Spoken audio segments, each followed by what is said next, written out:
And welcome to Ockram on this the 14th of September 1986, this being the occasion for the Senior Football County Championship Final. Two teams on the field today, as you're probably well aware, St. Patrick's from Wicklow Town and of course Kiltegan. Just to give you a rough outline of the team, we will go through the team as laid out on the official programme. There may be changes to this later on, but we will keep you informed as we go along. In goals, number 1 for Kiltegan, Matt Gartland. Number 2, right back, Anthony Byrne. Number 3, full back, Tony Kelly. Number 4, Michael Farrell. On the right half back, well-known county player Michael O'Toole, who happens to be vice-captain today. Centre half back, number 6, Sean Gartland. Number 7, captain for today, Michael Byrne, better known as Blondie. Centre field, of course, Richard Harmon, number 8, very well known in the Kiltegan area, and accompanied by Ned Crimion holding the number 9 shirt, Ned being a well-known county hurler. Number 10 for Kiltegan, the right half forward line, is Peter Byrne. Centre half forward, Sean Keogh. Number 12, carrying number 12 shirt, another Michael Byrne, known to us as Flash. Full forward line, carrying the number 13 shirt, the babe of the team, 17-year-old Henry Murphy. Full forward, Andrew Coleman, and carrying the number 15 shirt, Pat Keogh, better known as Judy. I've just been informed that this is St. Pat's 17th county final. Today, having played in 16 already, and I believe having won 10 of these. This is Kiltegan's second county final. The first, their debut being made in 1978, where they were beaten by a very gallant Rathnew side. Kiltegan seemed to have been plagued by many injuries leading up to this final, but talking to the trainer of the team this morning, Sean Toole, Sean seems to think that things have come right on the day. His captain, Michael Byrne, seems to have recovered from a hamstring injury which he encountered while playing Rathnew.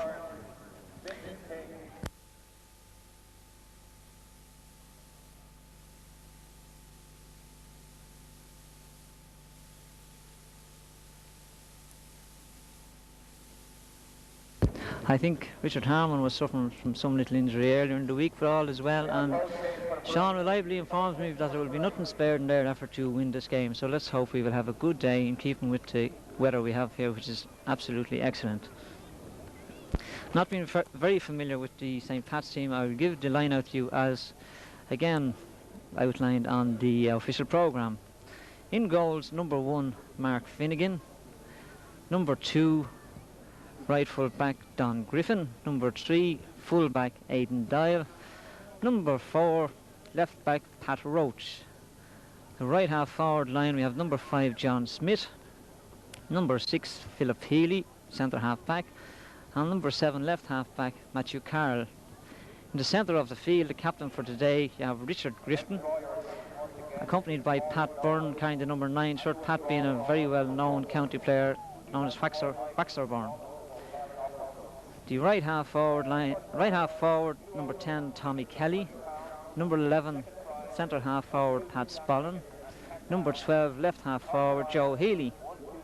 Top of the right, carrying the number 13 shirt, is Frank Earls. Full forward, Brian Finnegan. And the left full forward, Gail Dunn.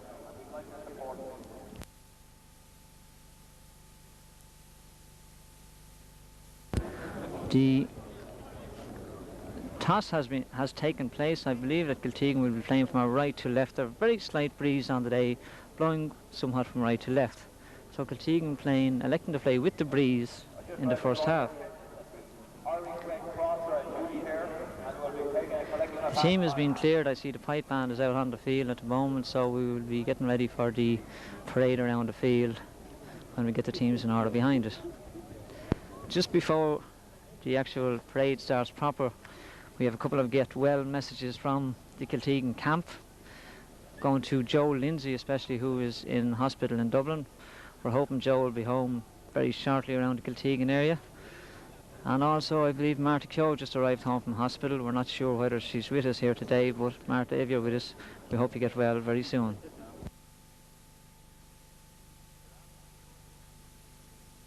Looking through the programme as presented, I seem to find that the St. Pat's team is a very tall team. Very few players being under the 6 foot mark.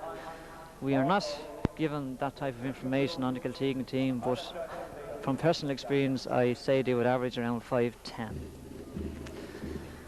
The band is starting up proper, and we have the teams behind them, so I think our game should be getting forward in about 5 to 10 minutes' time. In the meantime, we will just follow the band around the field.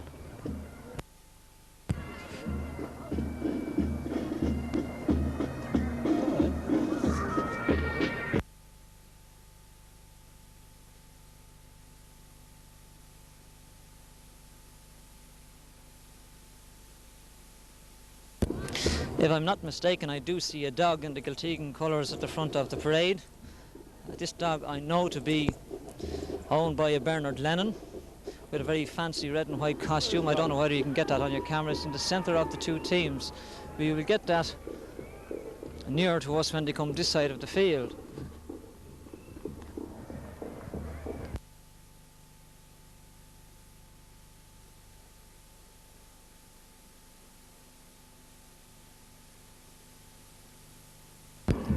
Both teams seem to have a very large gathering here today. There's a good following from both St. Pat's and Kiltegan, and let's hope that the football is as good as we are expecting. I think the newspapers reckon this to be a David and Goliath type of affair, with St. Pat's to be the red hot favourites on this occasion, but one can only wait to find out how Kiltegan perform on this tremendous occasion for them. It is indeed somewhat of a great achievement to get to a final on a year when a team is bedevilled by the injuries they have encountered up to this. But one can see now, with the full team as they appear today, Kiltegan should be at their best. St. Pat's been training very hard for this occasion, so we know they have played a couple of games with different club teams in Dublin that performed very well. So the proof of the pudding is in the eating, and today we'll tell the story whether Kiltegan bring home the cup or whether St. Pat's bring home the cup.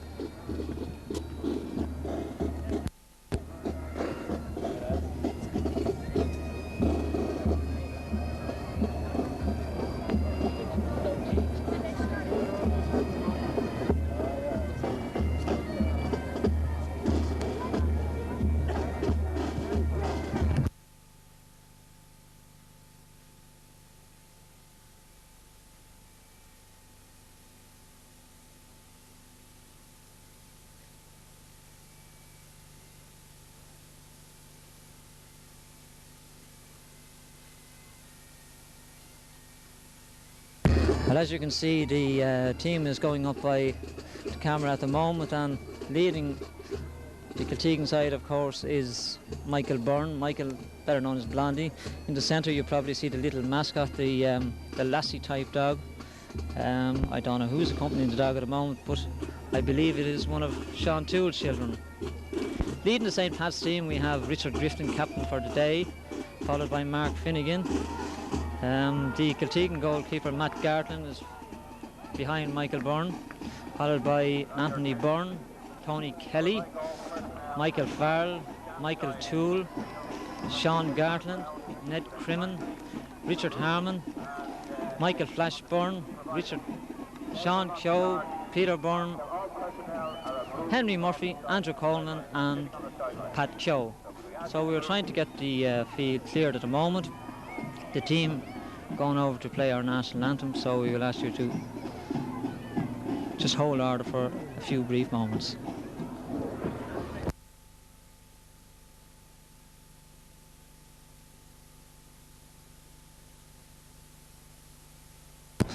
I think I may have given a bit of misleading information. St. Pat's are playing with the wind in the first half from right to left. That is playing from the Aughrim end towards the Rathangan end, we call it, for today.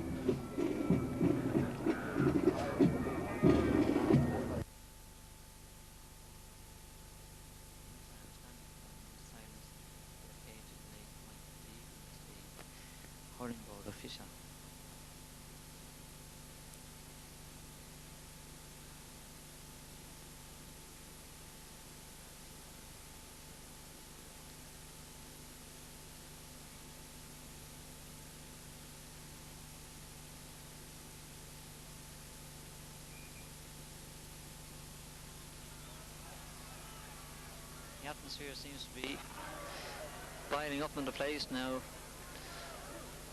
Teams shaking hands, saluting one another, and we hope this will be a momentous occasion, producing some good football on the day. Now we're having the band playing the national anthem, all players facing the flag.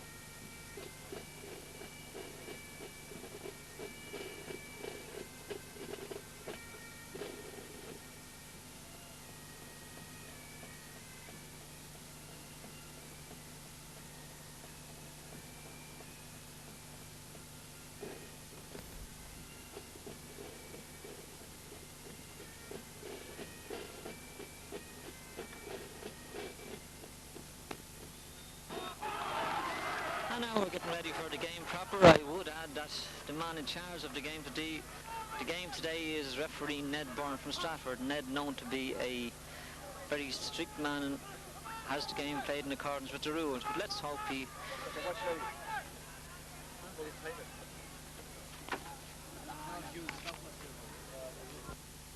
Let's hope Ned doesn't have to use the whistle too much and we should have some free-flowing football.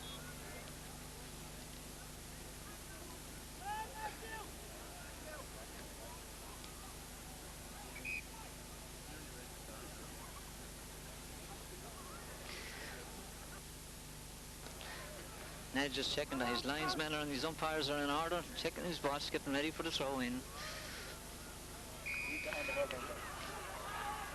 Ball is in and the game is on, and first to break away is Sean Gartland picking up the ball at the centre half line. Sean coming out this side on the solo on, hand to toe once, hits the ball up the line towards Sean Keogh. Sean Keogh going for the ball, but it's collected by Philip Healy from St. Pat's. Philip cleared and over the centre line down towards Michael Toole. Ball picked up by number 12, Michael Byrne, captain for Kiltegan, has the ball.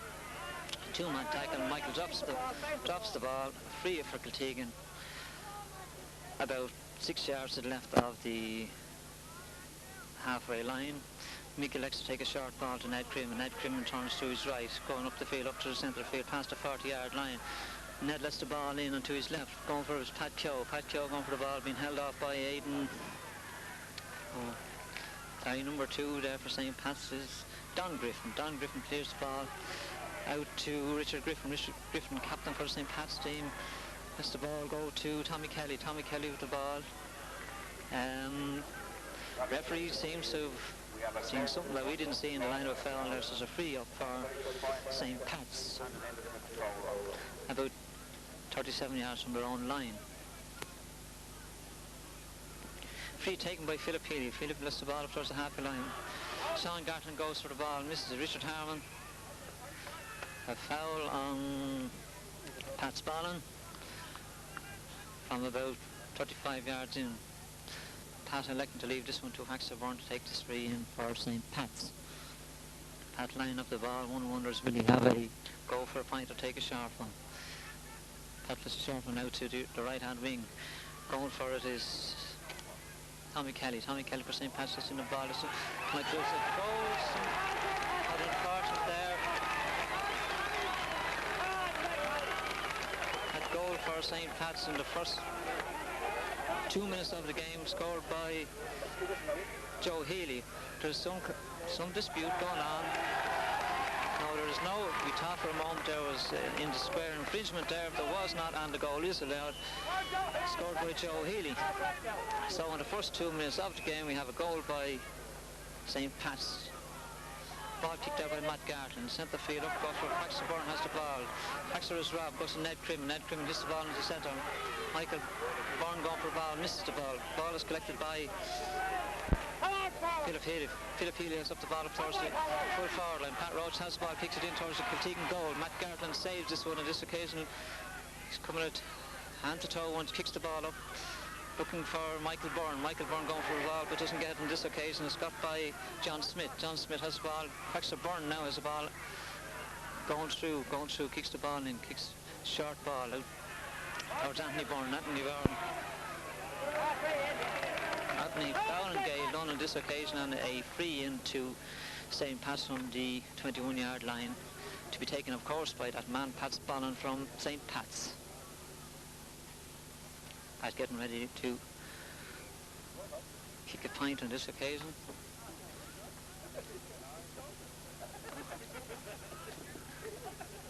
Steps up to the ball, taps it gently, doesn't hit it over the bar.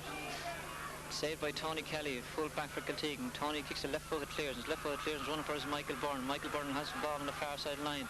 Rounds his man on the left-hand side. Kicks the ball forward. Forward to centre field. Richard Harmon. Richard Griffin. Coming through to collect the ball is Michael Toole. Michael Toole has the ball hand to toe once. Rounds on Griffin. Going through still is Michael Toole on the 40-yard line. Still going through Michael Toole. That's the ball up on the far side of the wing. Going for his Andrew Coleman, followed closely by Aidan Dial, but the ball goes out over the end line and is wide, which gives us our first wide on the Kiltegan side. Ball to be kicked out by Mark Finnegan of the St. Pat's side. Mark placing the ball, ready for the kick out.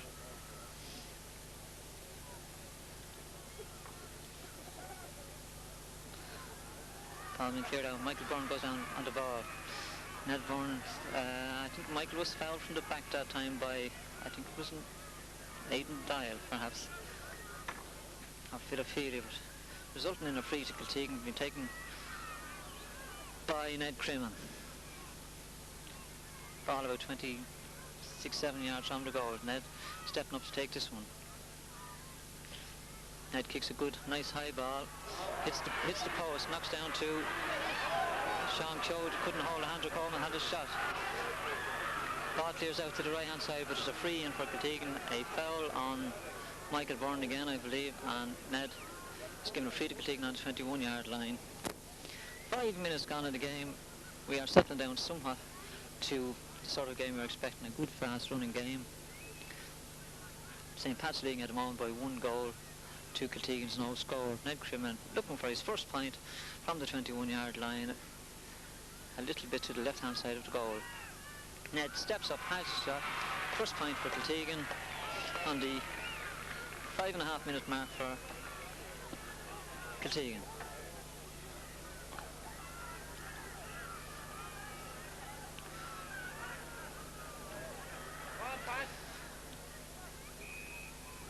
Ball being placed for the kick out. Goalkeeper looking around, sees there anybody breaking for the ball. Nobody at the moment, so ball will be hit towards the centre of the field. Good go. Richie Griffin collects this ball, hits it up the field, up towards the 21-yard line. Coming out for this ball is Brian Finnegan. Frank Earls collected that ball, was fouled somewhat there by Sean Garton, resulting in another free into St. Pat's. I think this one will be taken again by Pat Spallon, who seems to be very, very sharp shooter when it comes to short distance frees. Ned calling up, the referee calling up Ned Crimmin for some reason or other. I think the referee lost his book that time, and surely Ned Crimmin brought it up and handed it back to him. Pat Spallon taking it up, stepping up to take this first free for his first scoreable free for St. Pat's. Has a go, ball over the bar. So at the 7 minute mark we have St. Pat's 1-1, Kiltegan 1 point.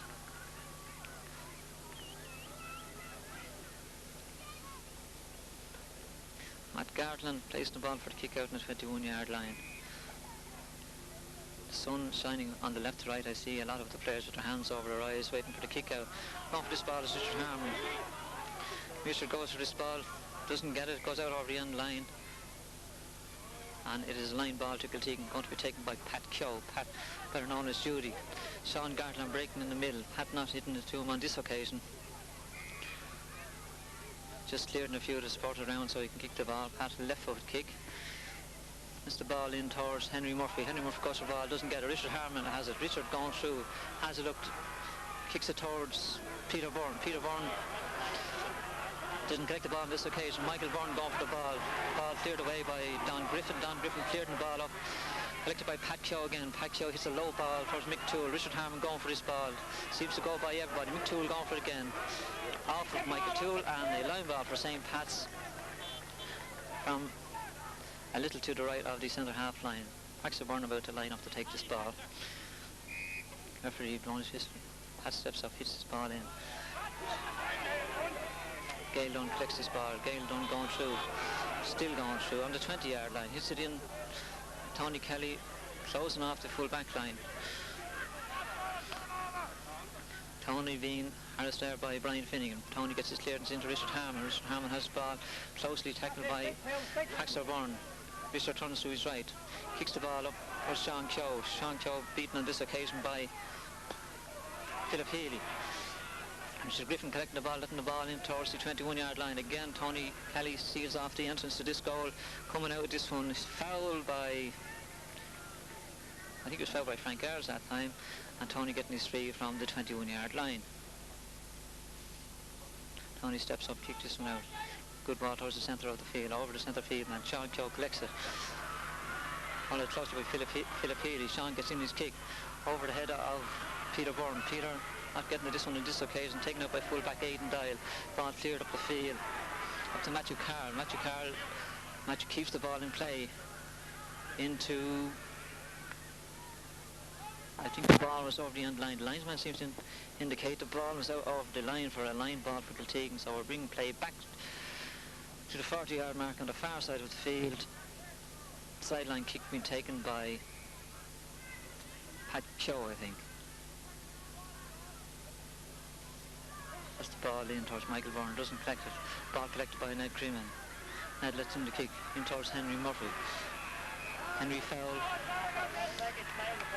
on the 40-yard line. And free going to be taken by, I would say, Ned Creeman at this stage.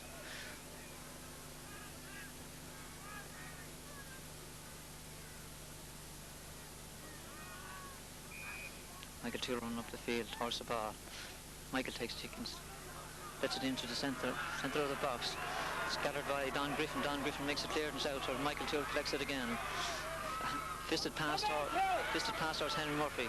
Henry rounds two men, rounds three men. Has a look, left foot kick in towards the goal. Very good shot, and it's a goal for Kiltegan, scored by Henry Murphy.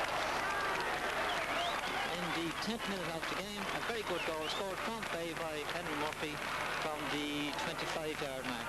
So now we have the scores level on this occasion, 1-1 for Kiltegan, 1-1 for St. Pat's. Looks like we could have a good match here in progress. Ball being kicked out by Mark Finnegan towards the centre of the field.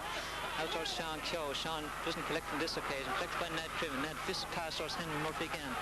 Henry coming towards his right. Lets it out for Flash Byrne. Flash collects this ball. Heading for the goal. Solo run.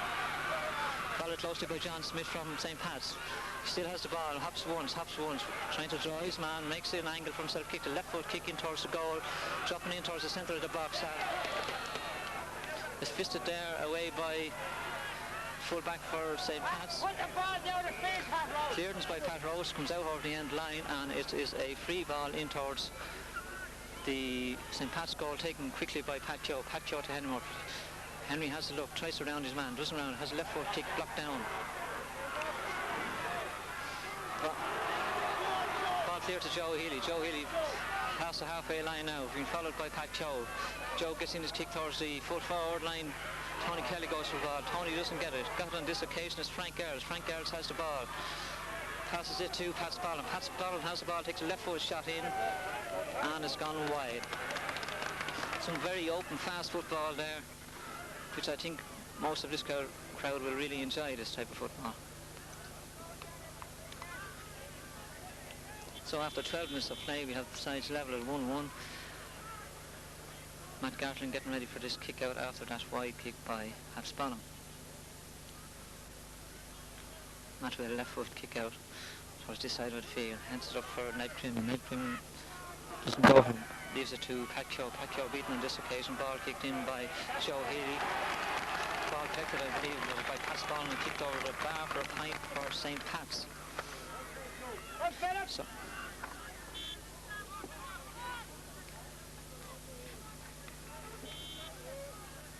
another kick out for Kiltegan from 21-yard line. Matt Gartland getting ready to kick this one again.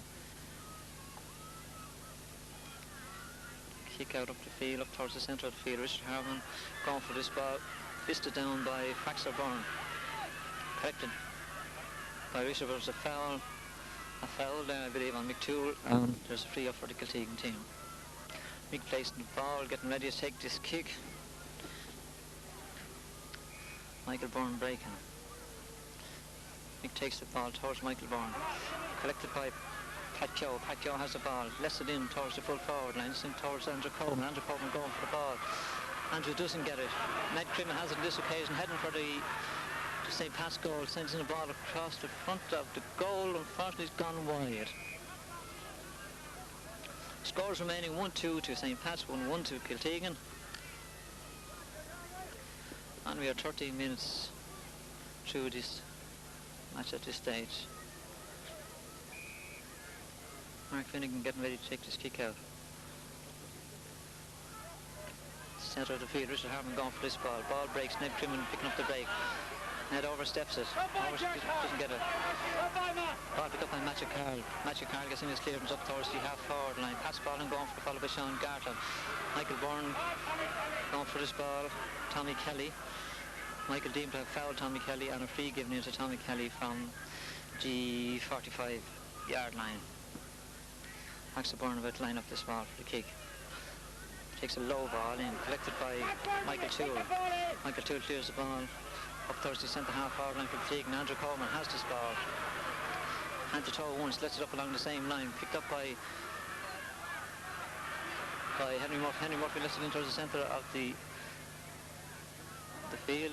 Goes into Philip. I think it was Aidan Dial. Aidan Dial clears the line after Richard Harman. Richard Harman collects this ball, has a look, lets the ball in low.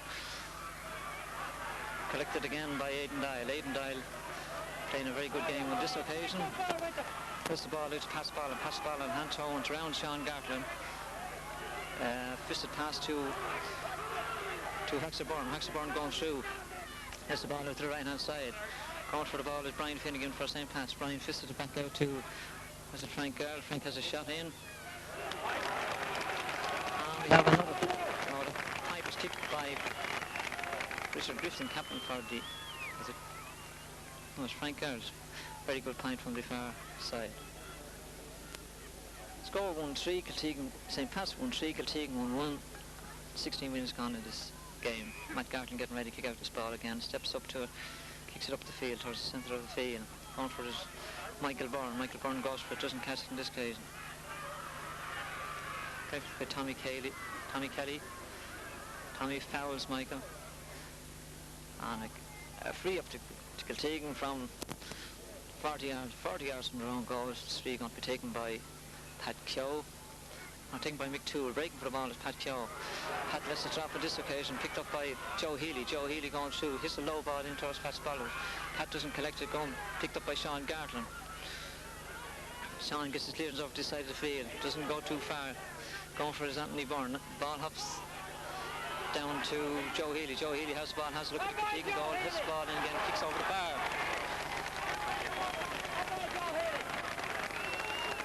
Pint scored from about 21 yards from Joe Healy. May have been because of some lack of indecisive kicking by Kiltegan. Matt Gartland getting ready to kick out again. His team trailing by 3 pints, 1-4 to 1-1. Matt steps up to kick this ball out.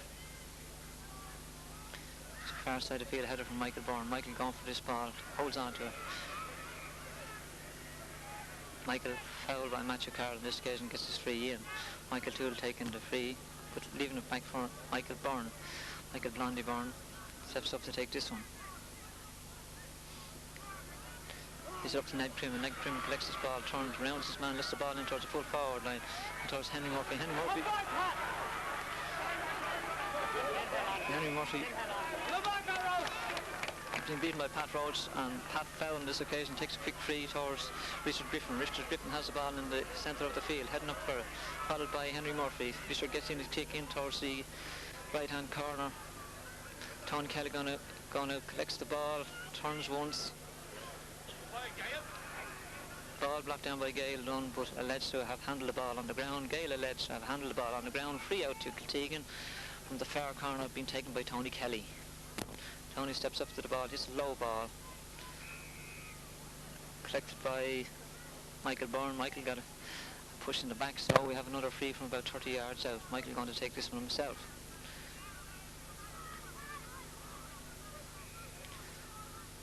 Michael steps up, hits this ball up to the centre of the field. Going up for the Sean Keogh. Sean Keogh goes for it, doesn't get it. Collected by Joe Healy. Joe Healy has this ball. Hand to toe once, hops it once, has it up, lets the ball in towards the full forward. Going towards Gail Dunn. Gail Dunn collects it, rounds Anthony Byrne. Anthony holds on to Gail. That's a free in from the 21-yard line. To be taken by Pat Spallon, who I'm sure will have a go at kicking over the bar again. His side leading by 3 points, 1-4 to 1-1, 18 minutes gone in this game. Pat steps back, has it up to Kiltegan goal. Steps up, kicks this one wide on this occasion. So Kiltegan given a little let off on that occasion. Pat Spallon failing to convert that free kick. Matt Gartland stepping up to take this kick out. Kiltegan playing against the wind. Matt good kick out towards the 35-yard mark. One for is Richard Griffin. Richard Griffin has the ball, kicks it back in towards the Kiltegan goal, kicks it wide, to the right of the post and wide. We have another kick out by Matt Gartland. The game seems to be divided in around the centre of the field. Kiltegan getting roughly 50% of it, and St. Pat's getting 50% of it, but St. Pat seem to capitalise more on their possession than Kiltegan are doing at the moment. Going for this ball, kick out, fisted in by Richard Griffin towards Pat Spallon. Pat Spallon goes down and picks it up, waiting for him is Sean Gartland. Pat around Sean Gartland to his left, coming out to make an angle for himself. Faced up to by Mick Toole. Rounds Mick Toole. This man passes it in to Matthew Carroll. Matthew Carroll has the ball, has a look, has a kick, and kicks it wide. St. Pat's seem to be missing some scores which are coming from relatively easy positions, which is not capitalising on them at the moment. Again, we have another kick out by Matt Gartland. Matt being kept fairly busy today, kicking out from this goal. Push on Richard Harmon by Baxter Byrne gives Kiltegan a free to be taken by Michael Toole. Michael, vice captain for Kiltegan, this team, also playing for the county, and Julie playing a very good game. Michael steps up to the ball. Hits a long one up towards Michael Byrne. Michael misses this one. Seems to be a line ball. Seems some very high kicking at that stage, but nobody is hurt, nobody's injured, so the game carries on. Line ball to be taken by Don Griffin, right corner back for St. Pat's.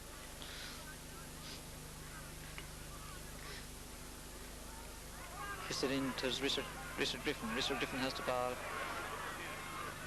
Shows the ball a little too often to Ned Crimmon, and a foul. A free being given to Kiltegan. Coming out to take this is Michael Toole.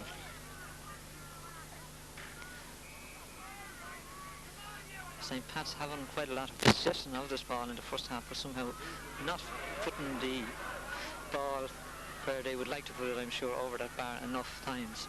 Kiltegan breaking up to this side of the field. A high ball coming in towards Sean Keogh. Sean Keogh has the ball, fisted through to Michael Byrne. Michael Byrne going through, followed closely by John Smith. Michael has a shot in, saved by Mark Finnegan. Mark clears his lines out towards the sideline, and it is a free in for Kiltegan. Very good attack there from Michael Byrne on the run. Takes his pass from Sean Keogh, has his shot, saved. Nice bit of football. Line ball will be taken by Captain Michael Byrne. Far side of the field, 40 yards out from the St. Pat's goal. Michael hits it in towards the parallelogram, lets it in towards Andrew Coleman. Andrew Coleman goes up. Ball well held by Philip Healy. Philip being foul and a free out to St. Pat's.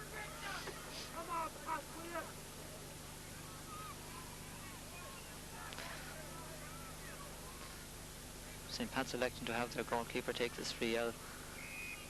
Mark Finning stepping up to the ball, kicks the ball into the centre of the field. Richard Harmon collects this ball. Rounds his man, takes a left foot kick in. Collected by Don Griffin. Don Griffin clears the ball up to the left hand side of the field, going for Sean Gartland.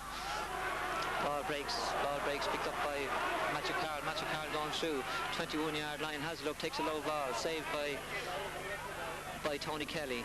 Anthony Byrne has the ball, clears his line up towards Michael Toole. Michael Toole going for this ball. Michael collects it, takes the clearance for the open space. Coming up to this ball is John Smith. John Smith for St. Pat's gets this ball into Tommy Kelly. Tommy Kelly has this ball, heading in for the centre of the field to make an angle for himself. Very well intercepted by Richard Hammer. Richard going through, Michael Byrne calling for the ball on the far side. Michael going through on a solo run. Pat Paxter Byrne follow Michael closely. Michael Byrne on the 40-yard line, making an angle for himself, has a shot. Unfortunately, the ball goes to the right of the post and wide. Very good break there by Kiltegan, good interception by Richard Harm, but unfortunately, the ball did not go where it was meant to, and we have a kick out for St. Pat's.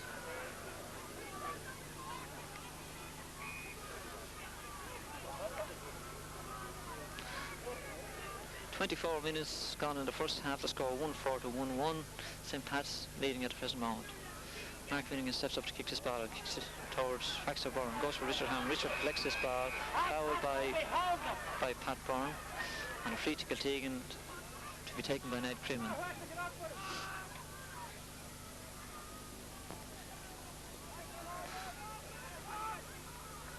Ned steps up to take this one.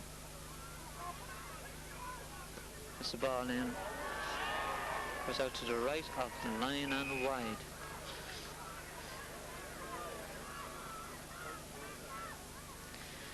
"25 minutes gone in the first half, 5 minutes left. A lot of wides have been kicked by both teams on this occasion, and I'm sure the second half will produce not so many wides but a lot more scores. The ball kicked up by Mark Finnegan. Breaking ball collected by Henry Murphy. Henry rounds his man, lets it in for Sean Keogh. Sean Keogh picks up the ball. Sean being fouled by centre half-back Philip Healy, gets a free in for Kiltegan on the 21-yard line to be taken by Ned Crimmon.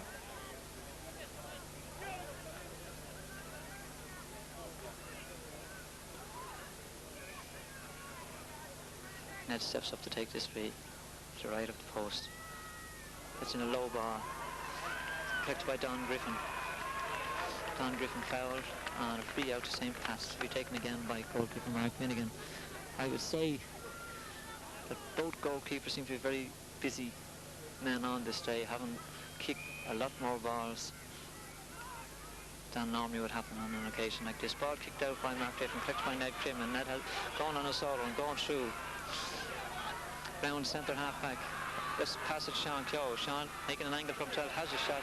Good point kick from 21 yards out by Sean Keogh, bringing the size to 1-2 to 1-4, 26-minute stage of this game. 2 points dividing the stages, dividing the teams at this stage, which seems to be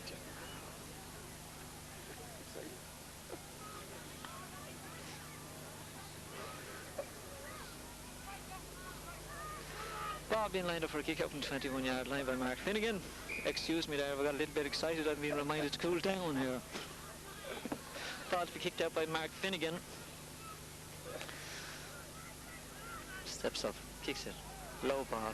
Looking for Philip Healy, centre half back. Philip collects his ball, lets it up the field.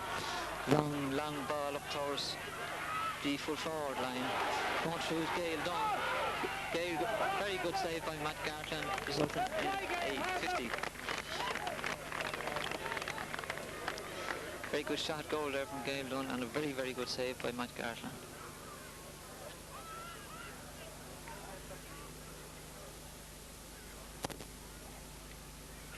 Pat's ball in line up to take this 50-yard free.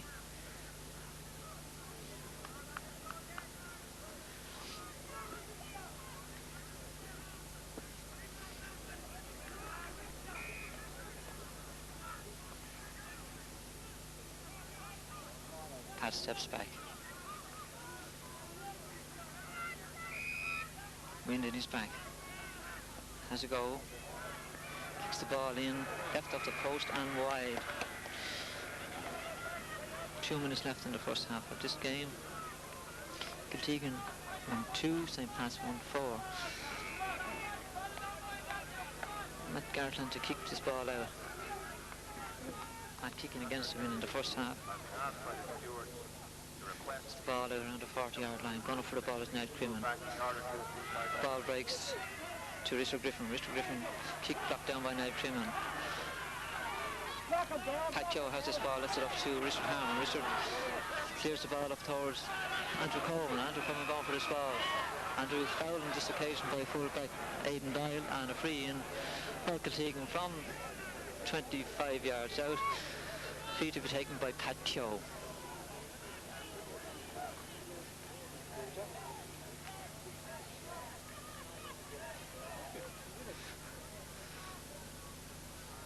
Pat looking, teeing up a little spot for himself to take a shot at this goal.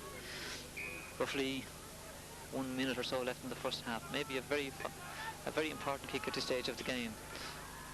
Pat letting the ball in towards the goal line. Going up for Andrew Coleman. Collected by... It's collected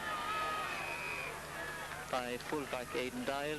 Aidan foul, free out to St. Pat's. From about 12 yards out from their own end line. Taken of course by goalkeeper Mark Finnegan. Mark steps off, kicks this ball at the side of the field from George Ned Crimmon. Collected by Richard Griffin. Richard has a kick blocked by Ned Crimmon. First time kicking by Michael Vaughan. Pat Rhodes collects for St. Pat's, just the ball up towards Tommy Kelly of St. Pat's. Very well intercepted there by Michael Toole, going on solo one up the far line. Tommy Rhodes intercepts again, collects the ball, lets it down towards full forward. Going for it is Brian Finnegan and Tony Kelly. Referee seems to have found something wrong. Linesman calls play back to where it was originally for a free to St. Pat's.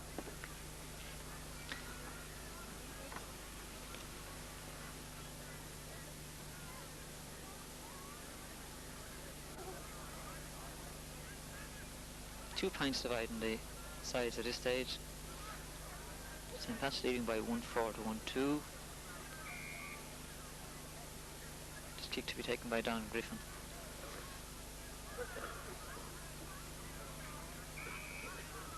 Steps off to the bar. And referee blows half time, leaving the scores 1-4 for St. Pat's, 1-2 for Kiltegan. Some quite good football in stages, but one has to say an awful lot of wides kicked by both sides, which may result in a little bit of a pep talk at half time by both trainers as regards the accuracy of close-in shots, both off of play and from frees.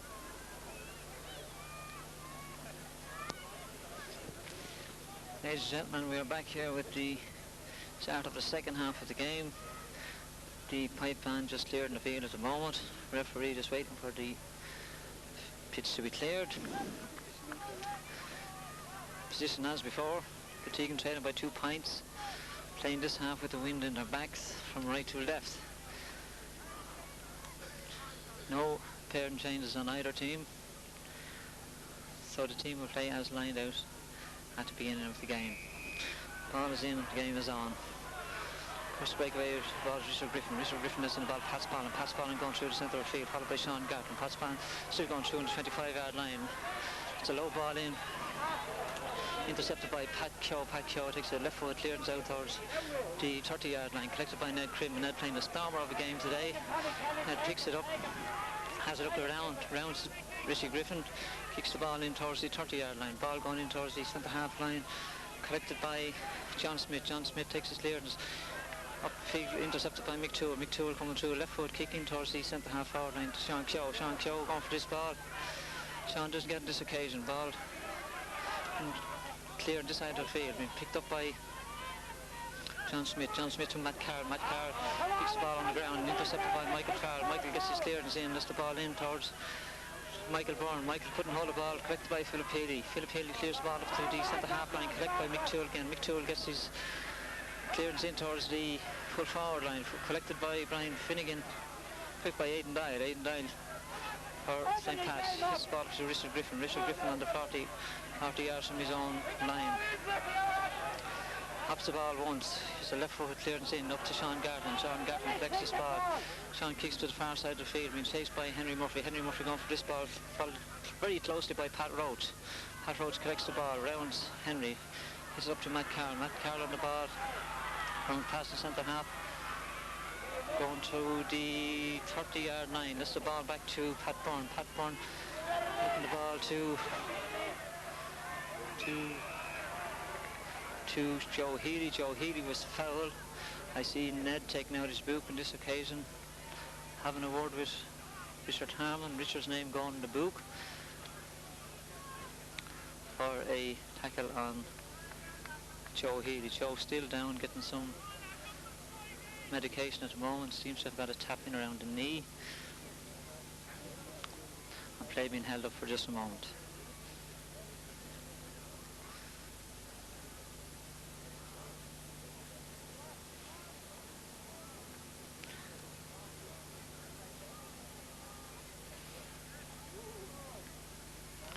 Joe still down, getting some treatment to that knee.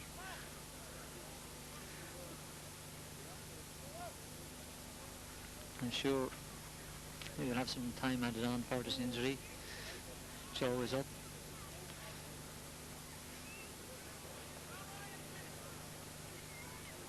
Seems to be carrying on, a little bit sore in the leg, but Joe's going to carry on, resulting in a free for St. Pat's.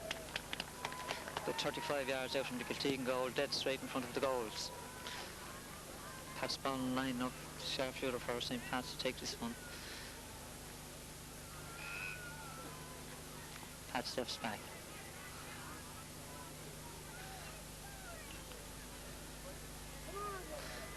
Has a shot straight in for the goal. And it's gone left of the post and wide. 3 minutes gone in the second half. Free from 35 yards out, not being converted there by Pat Spallin. Matt Gartlin once again with the kick out, this time with the wind in his back.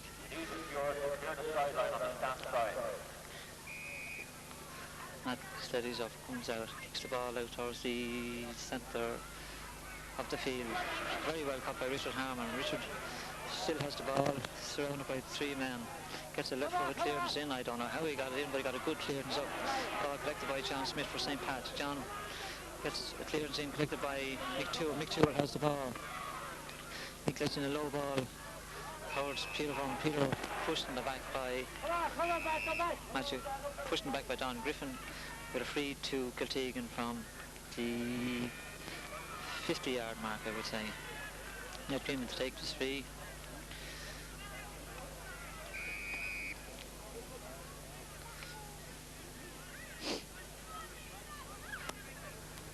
Yards out, dead straight in front of goals.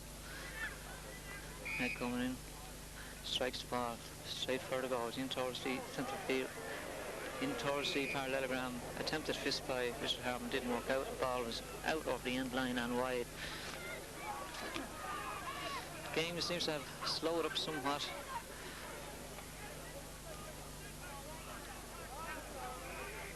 Kick out by Mark Finnegan, this side of the field. Going for his Richard Harmon, breaking ball collected by Michael Byrne. Michael Byrne rounds 1 man, rounds 2 men, still going for goals, has a shot.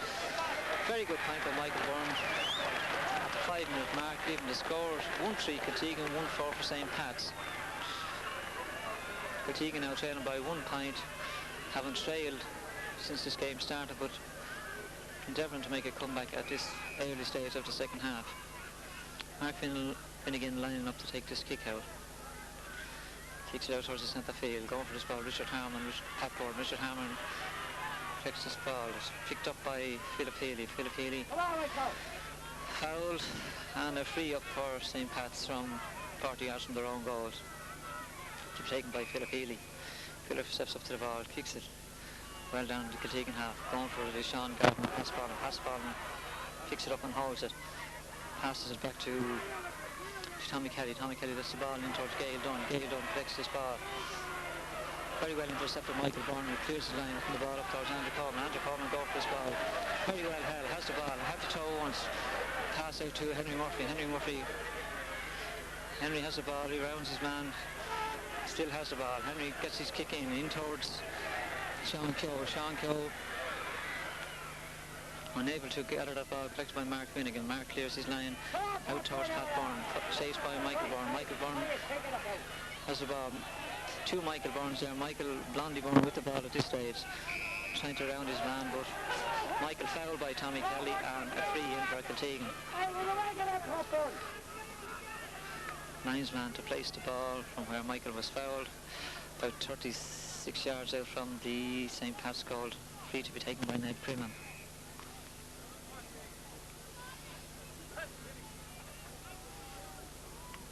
Ned sets up, strikes the ball well in towards the parallelogram, up for it is Andrew Coleman. Andrew Coleman goes for the ball, doesn't hold on to it. Going for it again, it's still Andrew Coleman. Ball seems to be on the ground. Going for Sean Keogh. Ball breaks out to the side of the field, picked up by Don Griffin. Don Griffin has the ball. Two-arm tackle by Sean Keogh, resulting in a free for St. Pat's from their own end line almost. Ball to be free to be taken by Don Griffin. Don steps back.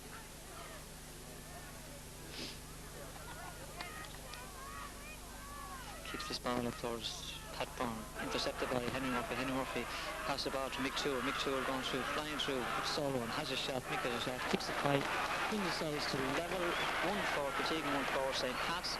7.5 minutes into the second half. Kiltegan coming back at this stage, somewhat of a lifting their game a little in the second half. And hopefully the game will proceed in this manner. Mark Finnick to kick this ball out towards the centre field, going for Richard Hammond and Pat Byrne. Ball breaks to Andrew Coleman. Andrew Coleman has the ball, fouled by Aidan Doyle, two-hand tackle. 10-yard advantage given to Kiltegan for some remarks cards towards referee Ned Byrne. Ned not taking any verbal abuse from any player whatsoever. Very strict man. Deals with the game in accordance with the rules and no messing. I see a substitute going in for St. Pat's, number 18, Ryan Jemison on our card. Ned kicks in the ball over the bar. Great point by Ned Priman from the free, giving Kiltegan the lead for the first time, 1-5 to 1-4. Ryan Jemison seems to be gone in for St. Pat's. We don't know who's coming off. We'll try and keep up with the play and we'll let you know what's happening in short.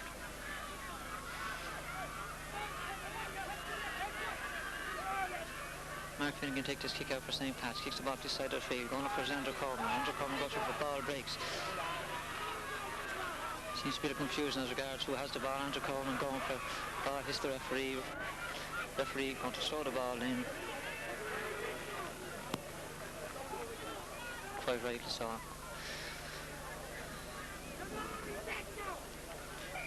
Richard Harmon and Pat Byrne going for the ball.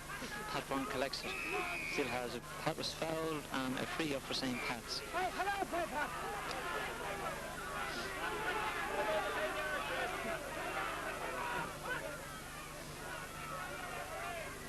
It's free to be taken by Philip Healy, centre half back for St. Pat's. Philip looking for a loose man, doesn't see one. Sets back, take a long kick. Kicks it for Tommy Kelly. Tommy Kelly going for the ball. Well taken by Michael Byrne. Clears the ball down the field towards Sean Keogh. Sean Keogh has the ball. Sean has a look. Mick Toole on this side of the field. Great pass to Mick Toole. Mick Toole going through, followed closely by Matthew Carr. Matthew Carr fouls Mick Toole on the 22 or 3 yard mark and a free in for Kiltegan from about 23 yards. Ned Freeman stepping up to take this free, and one wonders will Ned put this one over again. This boot of his seems to have come straight at the right moment. 10 minutes gone in the second half. Ned stepping up to take this free. Lovely ball over the bar. Kiltegan ahead 1-6 to 1-4. Ned Priman playing a very good game today, and no doubt, my word, he must be given man of the match.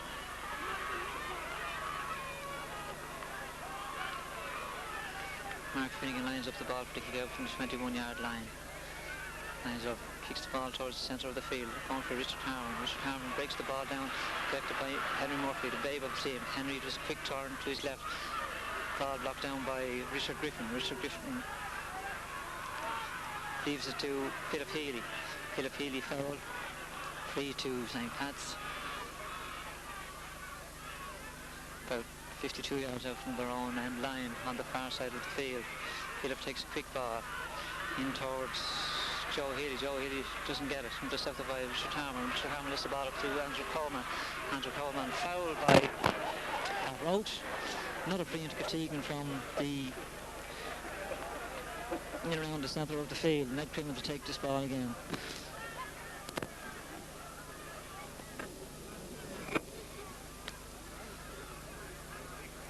Ned stepping back for this ball. Ned steps up. Good ball in towards the goal post. In towards Andrew Coleman again. Coleman goes to the ball, doesn't collect it. Picked up by Pat Spallon. Pat down on the 30-yard line at that stage. Coming up to save his own charges a little. Ned Keogh seems to be having a word with Andrew Coleman. Andrew's name is going in the book for a late tackle on Pat Spallon. Coming out to take this free is Aidan Dial.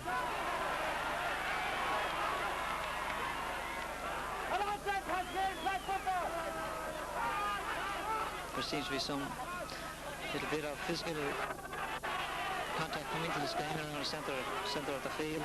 Ball kicked up. Ball collected by Andrew Coleman. Andrew Coleman has the ball. Fouled by Philip Healy, free into Ketegan.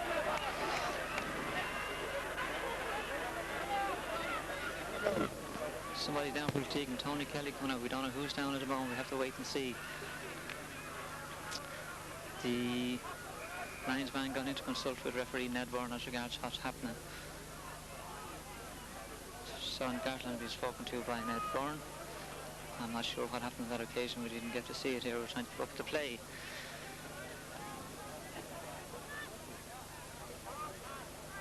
We're not sure who is down.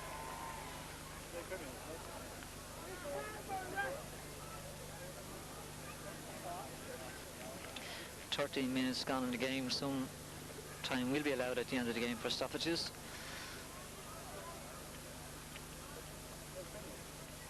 We're not sure who's down yet. Don't let him bother you.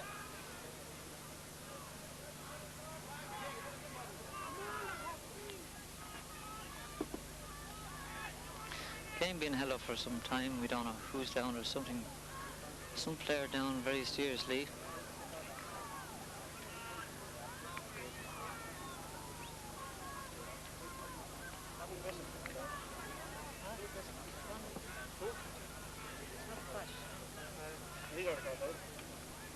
We're not sure who's down.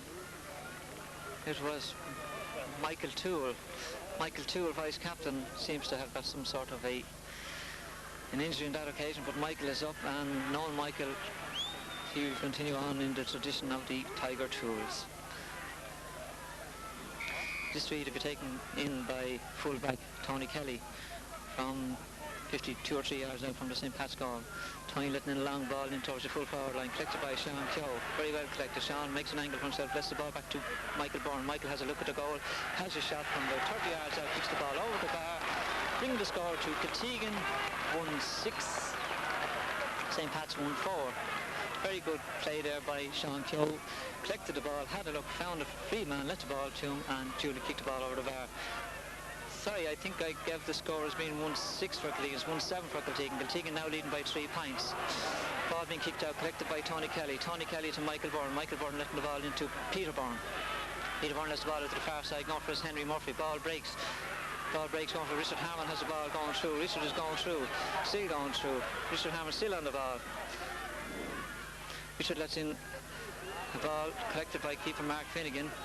Mark clears the line to the far side. Going for the ball is Pat Keogh. Pat Keogh and Philip Healy. Philip Healy gets in his kick, keeps the ball in play, collected by Ned Crimmon. Ned Crimmon lets the ball in towards Henry Murphy again. Henry has the ball, lets the ball in towards the actual goal post, right of the post and wide.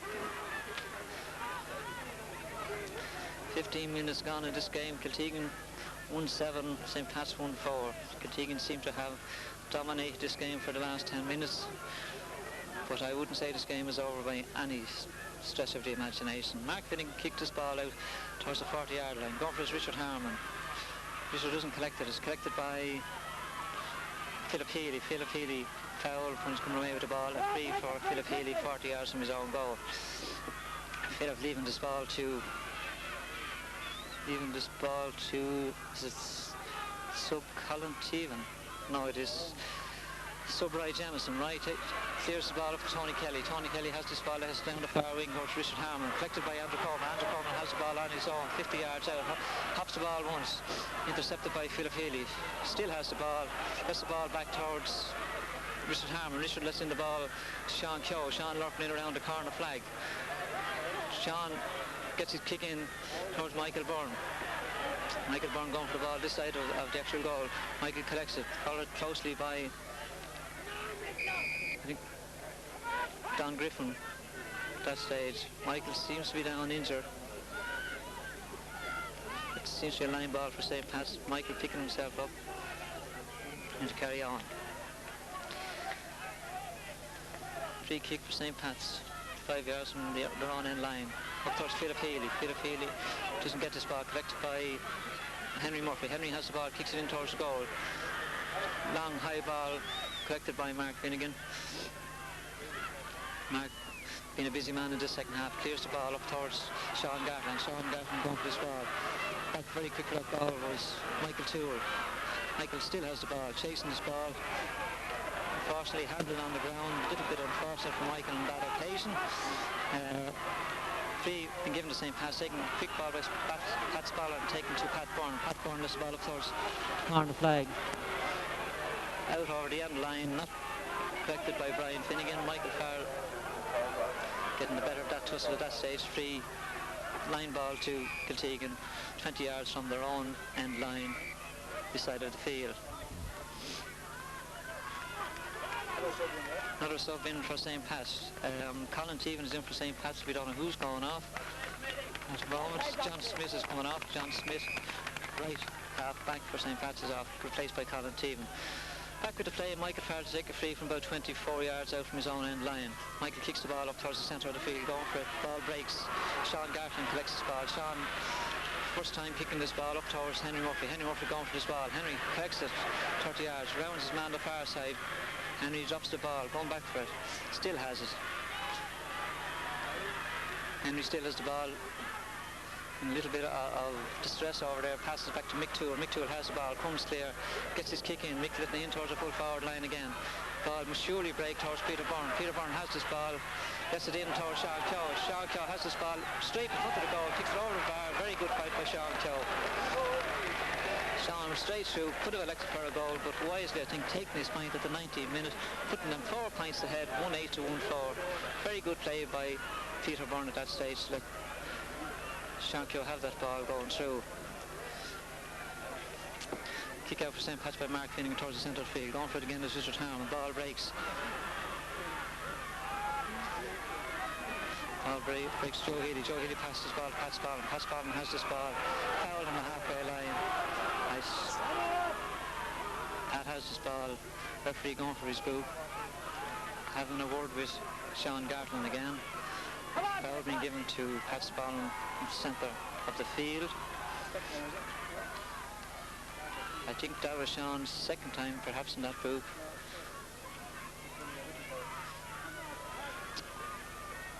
Anyway, back at the play, Pat Spallman line up to take this free in from the centre of the field.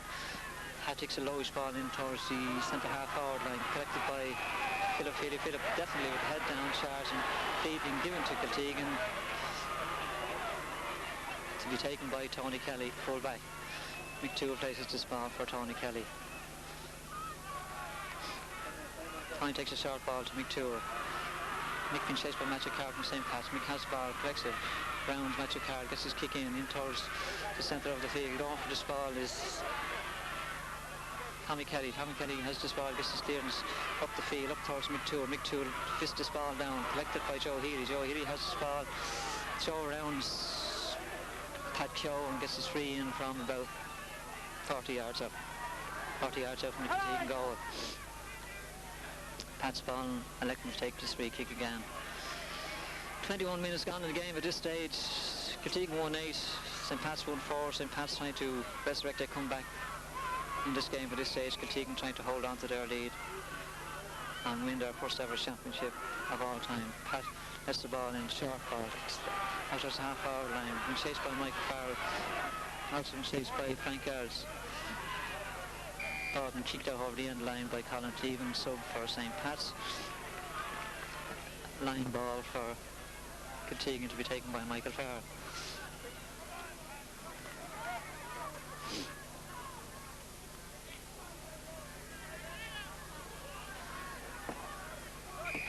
Michael getting ready to kick the ball 24 yards out. Kick upfield towards Richard Hammond. Richard Hammond holds his ball very nicely. Two-man tackle on Richard, clear free from the centre of the field to be taken by Ned Crimmin.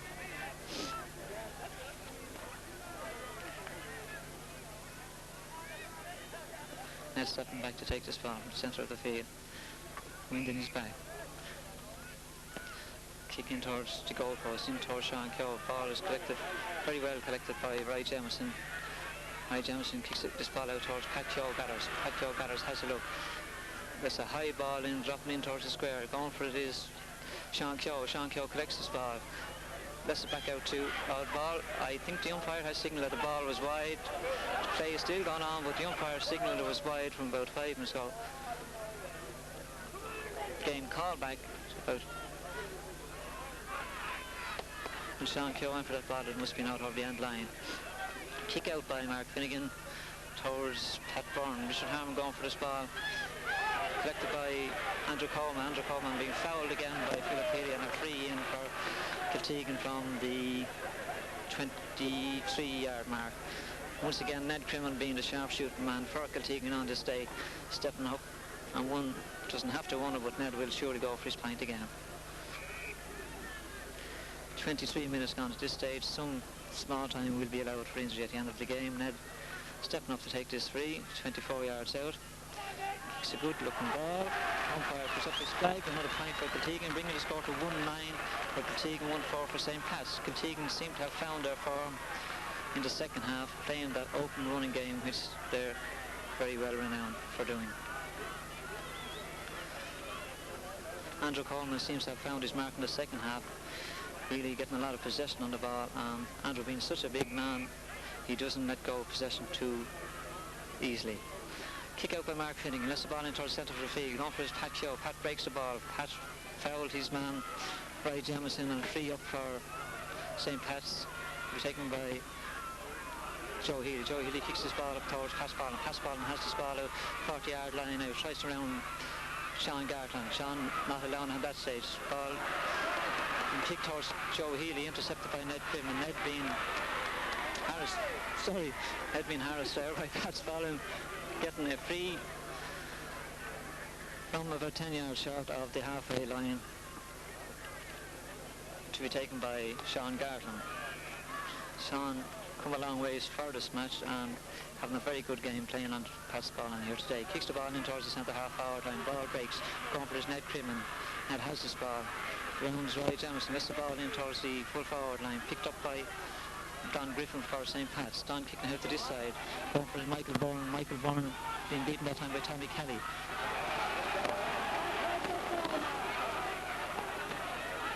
So Collins even collected that ball but fouled on that occasion, so there's a free up for St. Pat's. Sharp ball taken to Pat Byrne. Pat Byrne faced by Richard Harmon. Bust around Richard, past Richard. Hands to her once, still going through. Pat did charge with the ball, charged Michael Byrne. Quite rightly, referee awarded a free to Kiltegan for his charge of the ball. Michael Byrne being elected to take this free. Michael just come back from injury, having a very good game here today. Michael steps up, kicks the ball in towards the centre half-hour line, going in towards Michael Byrne. Michael Byrne doesn't collect, the ball breaks. Philip Healy has the ball on the ground. Philip up, pops the ball once. Hand on the back of the head by Peter Byrne. We're not sure. I think Don Griffin's going to take this ball. Following kicked up by St. Pat's. Going for it is Pat Spallon. Pat Spallon going for the ball, collected by Sean Gartland. Sean Gartland being fouled by Pat Byrne. Giving a free to Kiltegan again from 40 yards out from their own end line. Tony Kelly stepping up to take this three. Kiltegan seem to be getting the better of the Tussles at this stage. At 26-minute stage of this game. Tony kicks good ball in towards the centre half forward line. Well fielded by Philip Healy. Collins even it was. Collins gets the ball up to Pat Spallon. Pat Spallon being faced by Sean Gartland. Gets the ball in towards Matthew Carroll. Matthew Carroll has the ball. Matthew was fouled, but it was, I wouldn't say it was a malicious foul.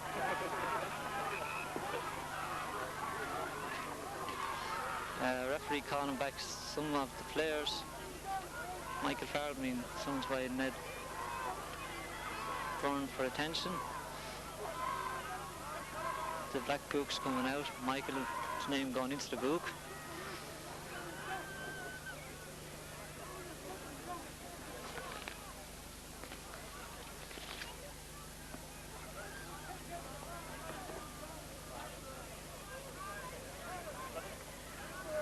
Play still being held up for that injury, I think, on Matthew Carroll.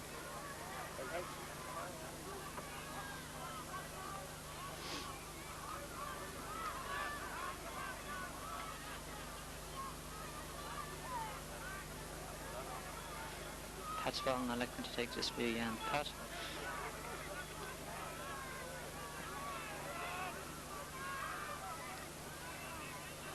Pat seems to be lining up to take his point. Steps up to the ball, kicks it, goes for his point, hits the post, collected by Mick Toole. Mick Toole clears his line out towards the sideline, line ball for St. Pat's.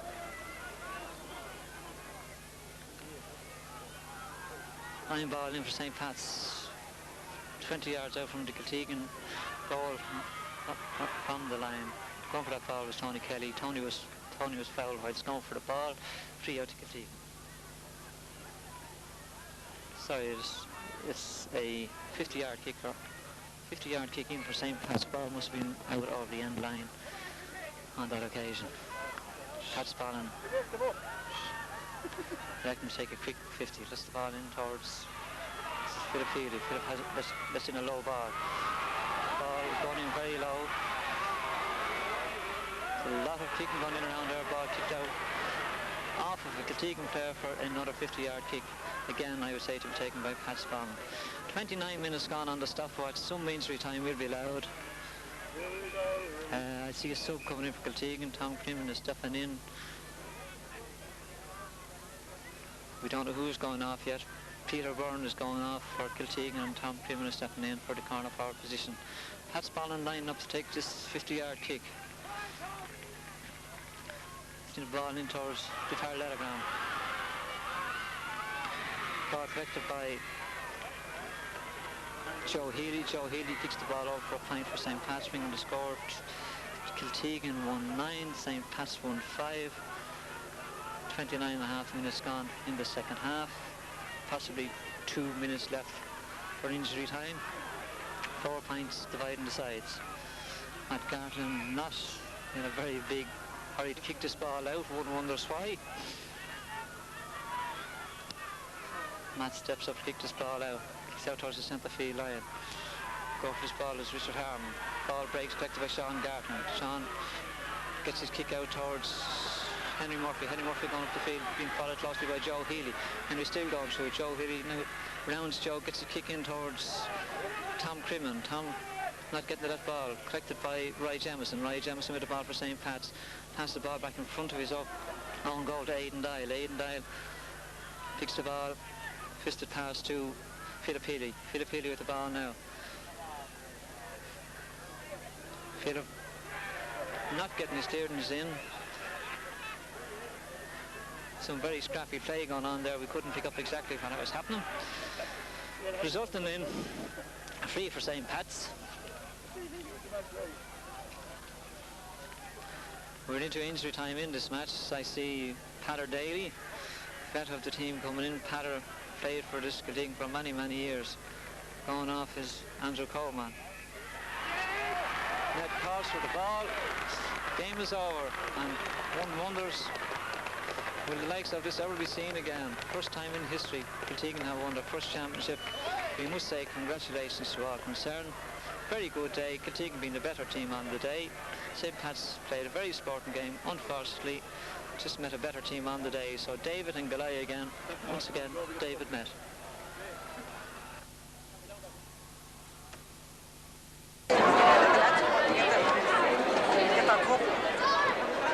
You'll be in the way there. Let's come up and get the hook. It's the reason.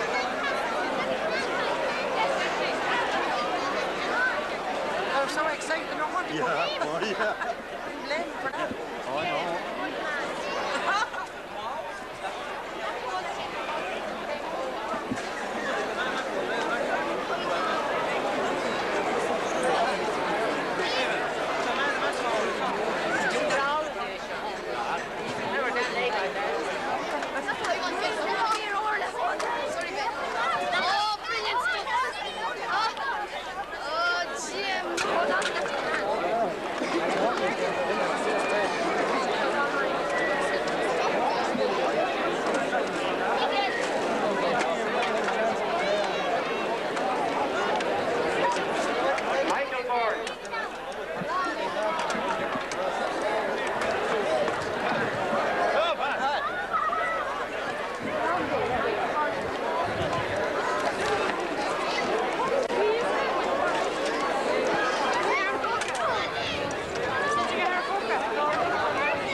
Congratulations to Kiltegan for taking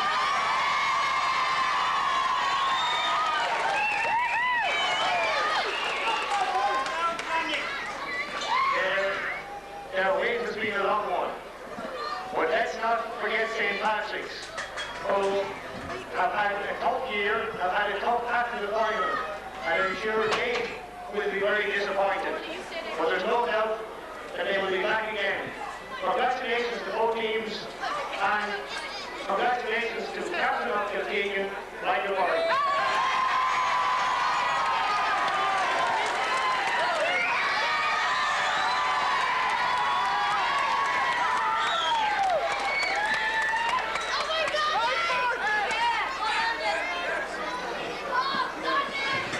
I had some Irish prepared to stay here today. It's all exciting and I've forgotten it. But on behalf of the Kiltegan senior football team, it's a great pleasure to accept this trophy.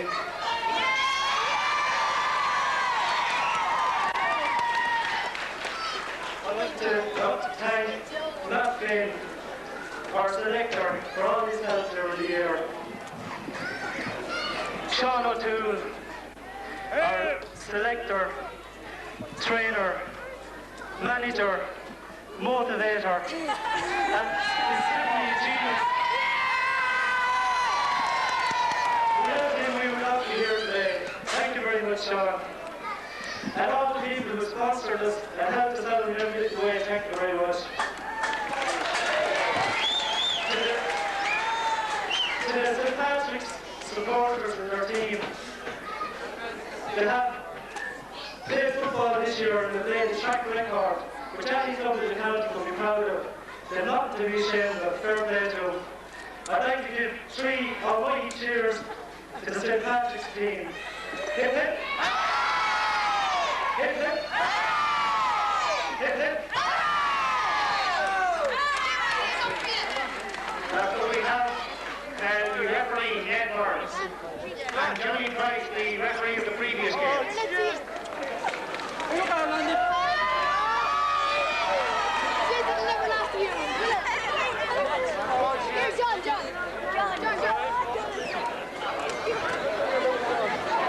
Take out. He's freaking out after my car. Stop blinding. For the rest of the year. Johnny Price, please. Thanks very much. Johnny Thanks Price. very much. Oh, Jody. Okay, we have that for congratulations, man, for doing an excellent game. Thank you very much, Steve. Here. The Man of the Match Award, which has been sponsored by Jimmy Hughes from Blessington. And could I call on Mick Curran to make the presentation? Mick?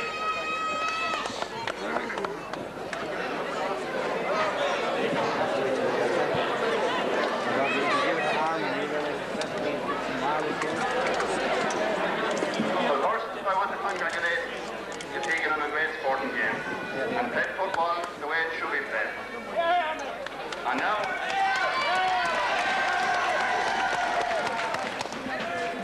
it's a great pleasure for me to present this trophy on behalf of Jimmy Hughes of Desmond. And the man of the match is Michael True.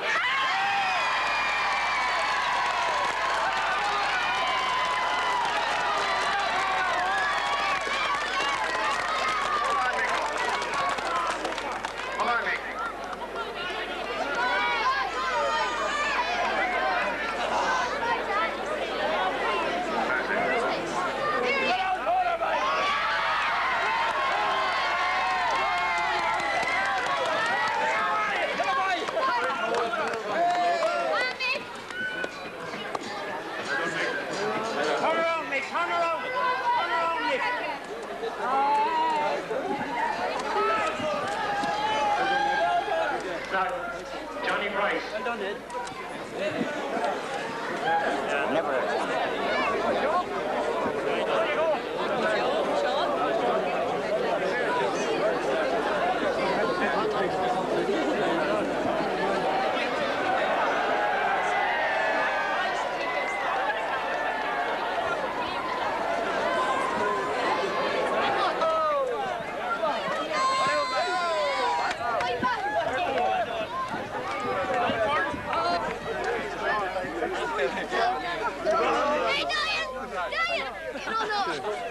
Thanks.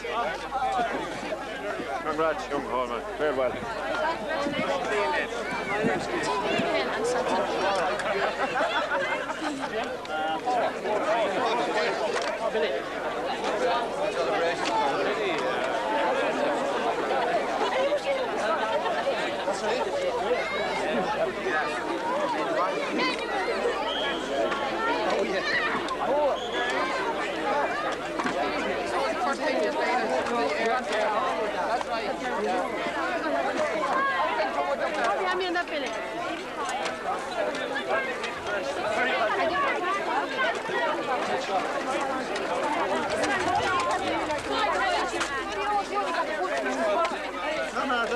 I can't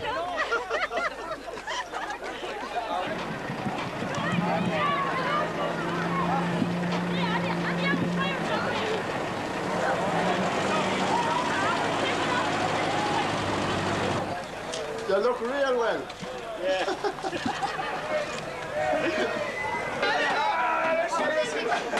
There she is.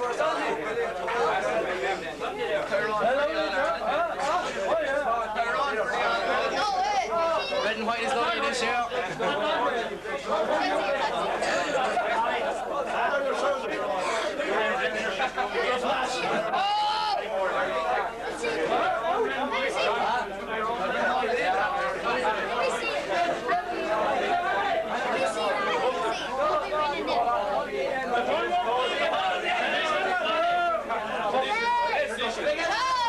We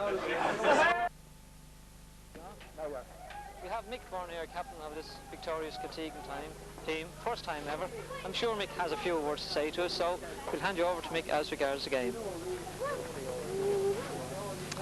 I'm too excited, I think, to say anything.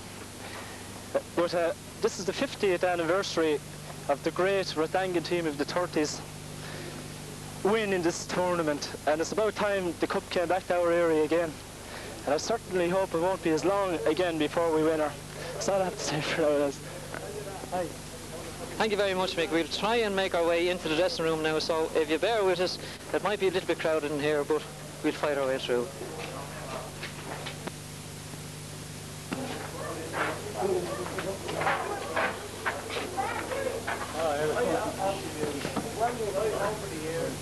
I've won sometimes and I've lost sometimes. And I've always prided myself on being able to celebrate when I win, and I like to think that I can lose as well and take it as well. Because it comes to everybody and it comes to us today. And I just want heartily to congratulate you. You've worked hard to get here just as we worked hard, and neither of us really were given much of a chance to be winning. You've got your act together on the day, and as far as I'm concerned, we've had a wonderful display of football in the second half there today, lad. And I would, for one, wouldn't take anything from that. I will give you my heartiest congratulations, and I really hope you have about 2 weeks of solid celebration.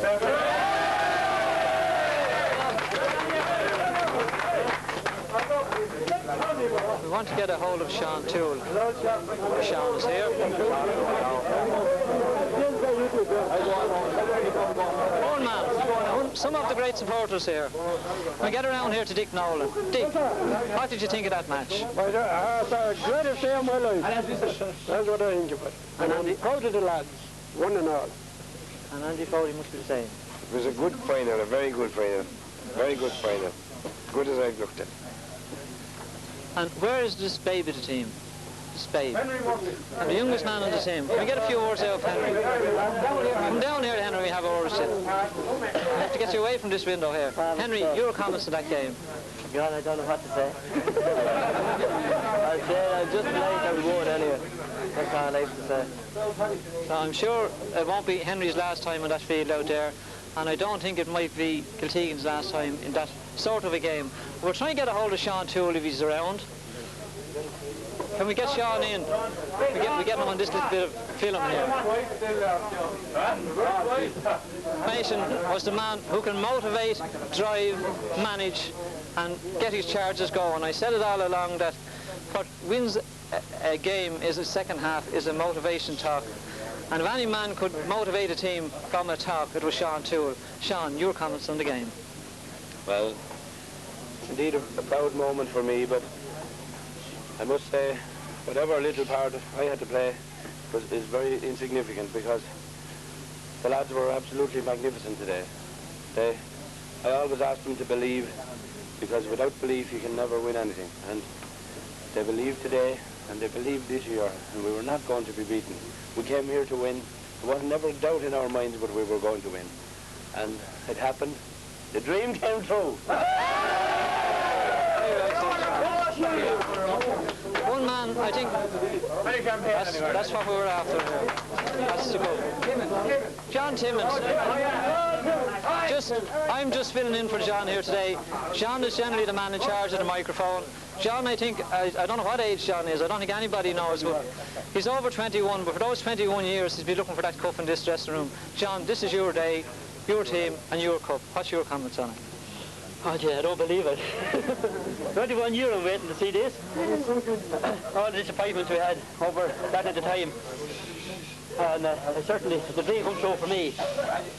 And I must pay tribute to all the players and the subs, especially the subs, because I always believe you haven't subs and then having a team. And I think the subs that we have are great subs, as well as the 15 players that played there today. The Sean here, our trainer, took over at a critical time, as I thought. I said at our AGM in January, and I said to most of the lads I was at, so this club was at a crossroads. If every player doesn't make himself available for training for matches, because our panel has gone so small, with retirements, injuries, immigration. And everyone, I think, did give that commitment when the World Cup in January, and give it to Sean all through the year. And I'm very proud for Sean that I've won this Miley Cup. With all the critics around the county, there was no chance whatsoever. Or the Bookies, that one. And if you see a lad with a white shirt and a suitcase crossing across the bridges, he's heading for Dublin in the morning, it won't be a magpie shirt sleeve, it'll be Jack Dog, John Hall. I'm sure there's one man who is one man who persevered with this team down through the years. He's been with Kiltegan for the last, I'd say, 10-12 years. He's played in the last final, is now, I think, second in command as regards team. Matt Finn. Matt, can we have you out here for a few words as regards that display out there? Information is not the best for me, lads, because I never have a rehearsed or anything like that. What can you say, lads? When you start out in the championship, your ultimate goal, number one, lads, I think, for any club is that their aim is to be senior. And when you get senior, then your ultimate goal is to try and win that championship. And I think, lads, I've been knocking around and played in different teams and finished up with Kiltegan and looked at different championships over the years. And this was as good as display, not because I'm a Kiltegan man, but that second half display was as good as I've seen by any team in the county final in my time. And I give full credit to Sean Toole for, I said it here in the dressing room before I went out, that it was one of the best prepared teams I'd seen in a long time. I knew it in my heart. If it was otherwise, I'd say so. And as proved it here in the second half, lads, what more can I say? Straight to win. Very wise words, man. One man who we're all looking at, we're heading for Junior Burns. I say we'll be there for a while. Few words from a man who had to look at the match from a pair of sticks. It's not an easy thing to do. The man was injured there earlier on in the game, broken leg. Mick Foley. Mick, what's your comments on all that? I just don't know what to say, because I was disappointed all through coming through this scene. But not disappointed anymore. We won today, I know I wasn't there. I'd love to have been there with these lads. But Jesus, they're just over a minute to be with. I want to be there forevermore. I don't think we're going to fail. They said we were on a crossroads before we got to this. We're not on that crossroads anymore. We're in a little village, yeah. But that crossroads is over. We're going to keep going from here. Mick Foley. I think the last man will get in this dressing room, because there's lads getting sort of thirsty around. President of the club, Danny Byrne. John Joe is roaring for some liquor. Danny Byrne, and we'll be adjourning to some hostelry down the road or somewhere. Danny has been president of this club. Danny, he hasn't a speech prepared. Danny, your comments on that game. Well, my voice is actually gone after looking at that game, but I don't think I was ever as excited coming to a game before. I hate to think what the players were like, because I could hardly sleep for the last 3 or 4 nights. And I really got into the air all around Kiltegan, and I think this atmosphere of going to a county final is just electric. And I can only hope that the win today now is going to do what we all think it's going to do for the area, and that's keep football alive in it. And come back and win more county championships. But really, if everyone played a great game today, I think I've never thought the spirit before, and I must compliment Sean Toole on the way he had lads going out. I compare him nothing else only Tigers. And I think that they're a credit to the village and a credit to the county. So the best of luck, lads. Without further ado, lads, I think we'll head back to the crossroads in Redangan, I say. Spend a while there. Just one simple thing, lads. We're all on high. Just be careful driving away. Yeah. An accident could happen at a time we could drive. Just take it nice and handy home. 5 minutes to make a difference. Yeah.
Shaking well.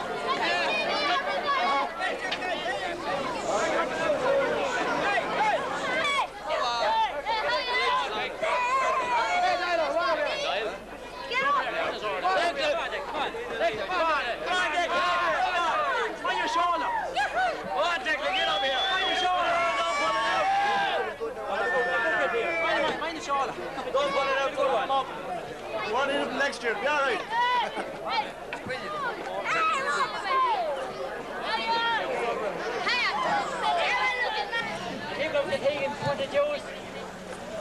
Our chairman, trainer, no name him, coordinator,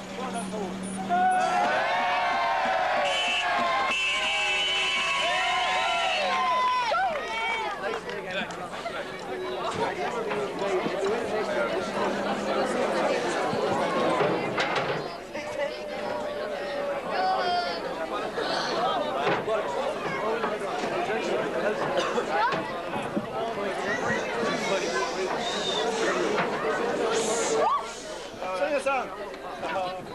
People of Kiltegan.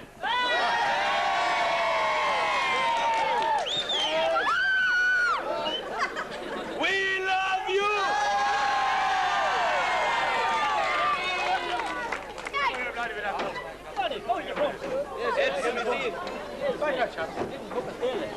It's a nostalgic night, the greatest night in our sporting lives. And it's marvellous that you're all here to share it with us. We are proud people with a proud heritage and a proud tradition. We said we would do it. We wanted to do it for the little village of Kiltegan and the little village of Ratangan. Big towns will get bigger and clubs will grow. And our little crossroads will still stay the same. This was our one chance, our grasp of greatness. We wanted to win it for you, for the little children, for the women, and for every man, woman, and child in it.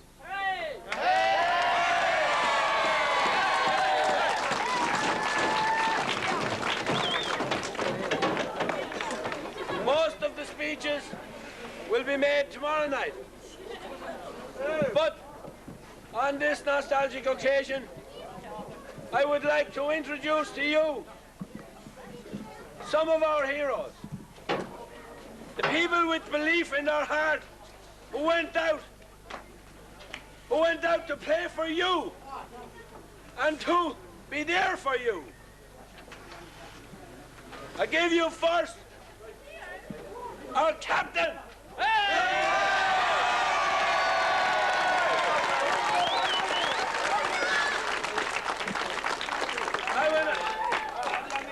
And I would ask each player, if he so desires, to say a couple of words to you. I hand you over to Blondie.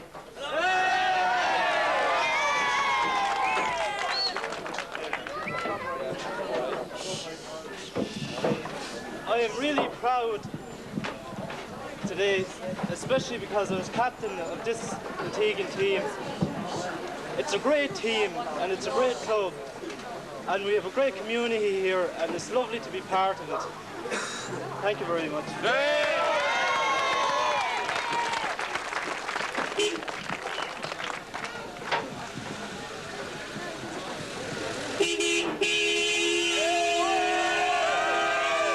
We done all our talking before the match. We said we'd say it on the field, we'd say it on the scoreboard. That's where it counted. But we'll have a few words to say to you tomorrow night. But I don't want to single anybody out. I'll omit an awful lot of people. But I'm proud and thrilled to see our county chairman, my friend and colleague, our county chairman himself here. Liam! Leo!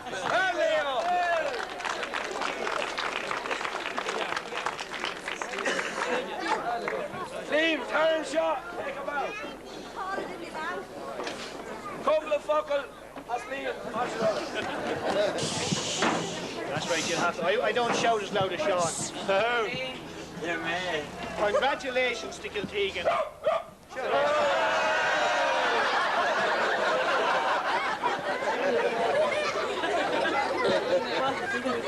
What Sean said was true.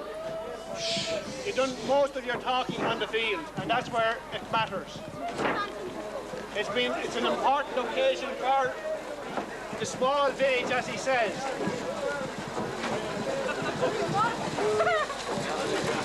Apart altogether from the victory, I think it's a great occasion for a community such as Kiltegan's, such as the Ratlangan area, and apart altogether from the sporting achievement, it certainly will help to ease the troubles that have been, well, they've pertained everywhere, but certainly as much in Kiltegan and the Ratlangan area as anywhere else. And at least for the next few days, the people in this locality will be able to forget about those kind of troubles. I certainly would like to congratulate the stalwarts of this area. I remember standing there at the back and I remarked that John Timmins stood up here like the Pope. Oh, Timmins! But John Timmins has worked very hard for an occasion such as this, and he certainly always hasn't reaped or been given the credit that the work he has done over the years deserves. And as for the John Timmonses and the Peter Kyoes, the Sean Kyoes, and all the people who have kept it going when it wasn't easy to keep things going, I say this night is for you. Well done, Kiltegan. Well, Liam. Well done, Kiltegan. And it's the first one, but it needn't be the last.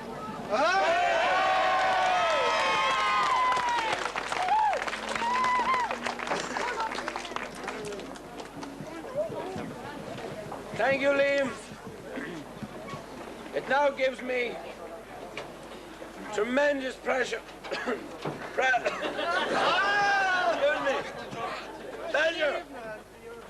to introduce to you a marvellous man. We had belief in our hearts today.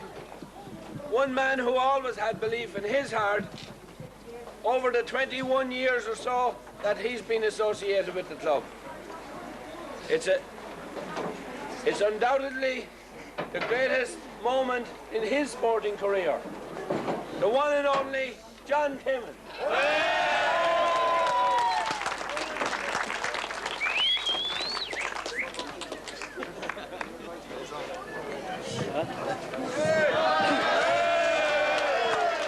He's very shy, anyway. Ladies and gentlemen, tonight is indeed a great night for me, because I've been involved in the club for such a long time, and this picture tonight really says it all for me. The club was 21 years old today, not today, but this year, 1986. I wasn't involved for the 21 year, only since 1970. And that at the time, I saw players come, players go, and some players die. Some people, old players, people that are involved in our committee over the years have long passed. And tonight I think you pay a tribute to them. John? Back in 1929, Joseph Lindsay.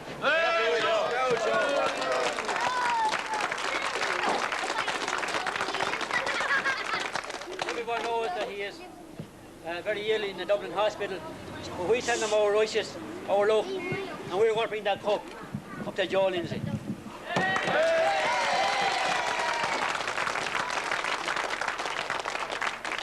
Today is another historic occasion because Ratlangan won the championship 50 years ago. Ballabrack also won the junior championship 50 years ago. Ballabrack is only a townsland near like this village here. The only representative from that townsland tonight is our goalkeeper, Matt Carson.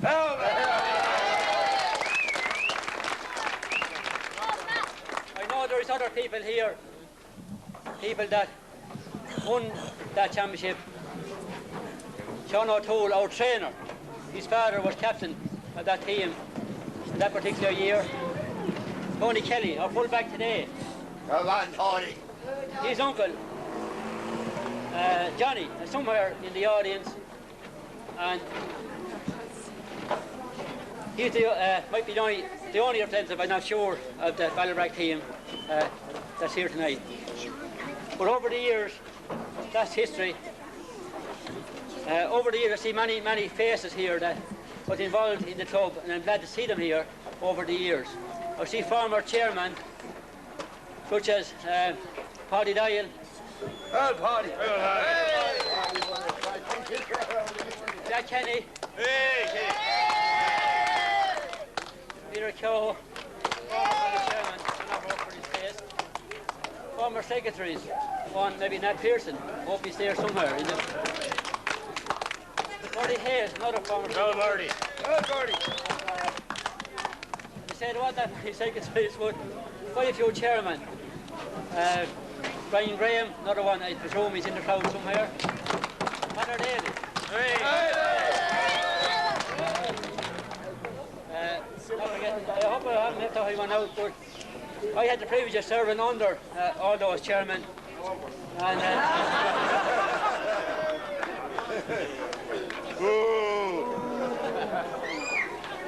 this year we have a new chairman.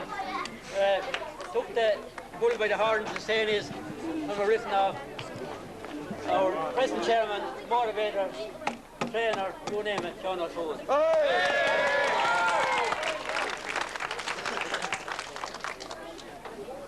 Also, I see tonight, founder members of this club, although the paper might have said so otherwise. Don't mind what the paper says anyway, they got it wrong all year.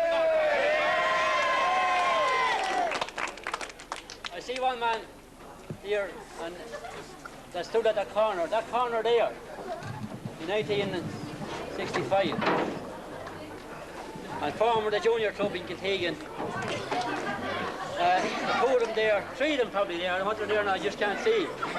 But they stood at that corner and they talked about football, young lads kicking the ball around, whatnot, what we want to do, we form our junior club. Those three men I want to mention tonight is Paddy Kenny, Nat Pearson and Buddy Hayes. They were on that road. So they had Father Keogh to announce there's going to be a meeting in the hall for the form of a junior club. That junior club was a joke for years, and I saw it a joke myself, until the likes of Martin Doak came along, which is here tonight, 1973. Hey! The Women Junior Hurling Championship.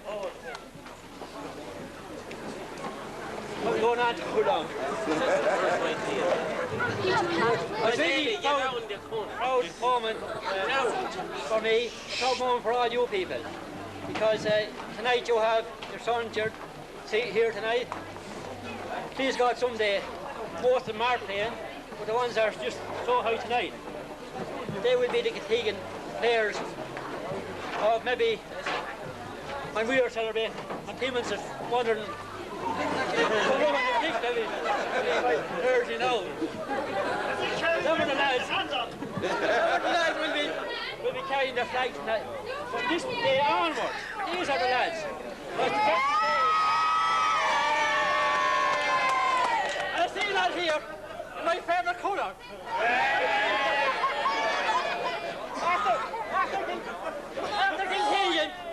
After Kiltegan, this is my next favourite colour.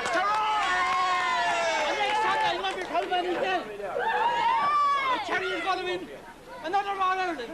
Just as you people, just as the players today won for Kiltegan. Players today, I would say, were the magnificent. I saw players, I said come, I saw them go. But I had a great team, written off all over the county. No hoppers. We had no spalling. We just had a few ordinary 15, 20 players. And I'm glad, for their sake, for Sean Keogh here, a man that first played with Kiltegan probably in '67. A very long time, at the age of 14. I'm glad for Sean at this club. Hey!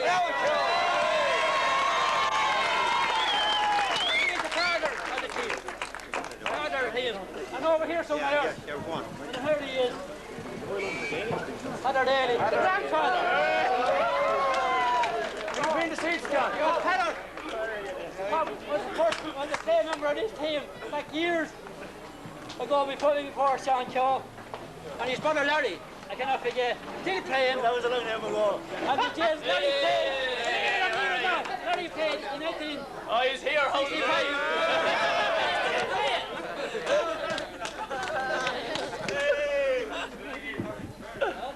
Thanks very much for listening to me for so long. See you tomorrow night. And you'll see us today as well. And anyone wants me tomorrow or next week? I know what you want to say. Each and every one of them, I would ask to say a few words if he so desires. Our goalkeeper, Matt Gartlin.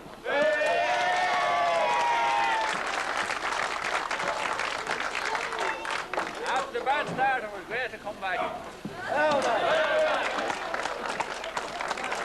Our number 2, at right full back, Anthony Byrne.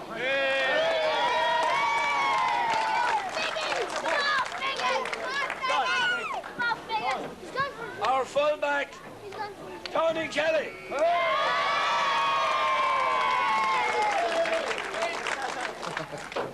Our left full back, Michael Farrell.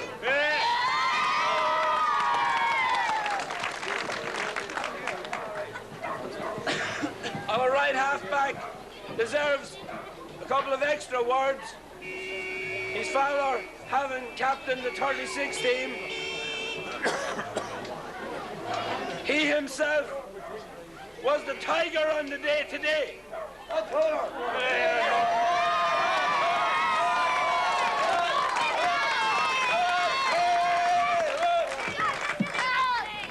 Was fully deserving of his Man of the Match award. A few words, Michael, please.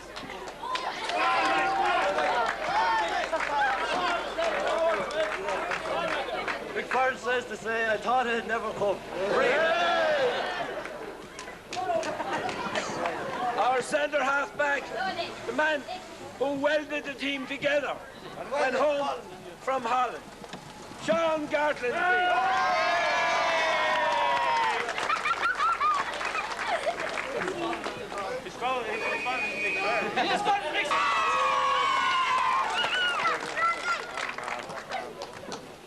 At centre field, our number 8, the man I said a year ago should be getting ready to go to Australia, Richard Harmon.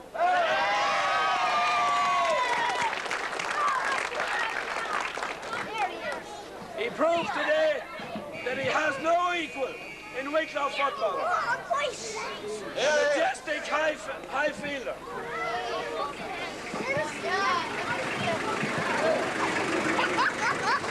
I'd now like you to applaud. I'd like you now to applaud our number 9, our free taker, our player of the year last year, the man who was given an enormous task to play in midfield and who played so majestically today, Ned Cremin.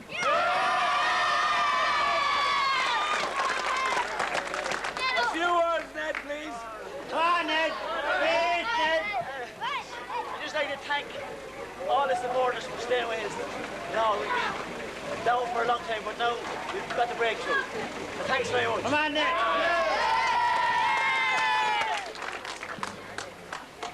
At number 10, our right half forward, one of the younger members of the squad, played great today, Peter Byrne.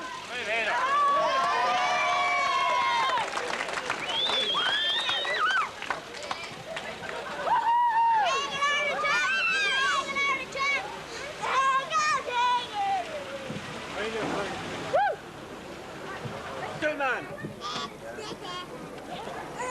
The man who's given his life and heart and soul to Kiltegan. It's especially great for him to be up here tonight. The man we call Daddy, the lad who keeps us on our toes by giving out to us all the time. John Coe!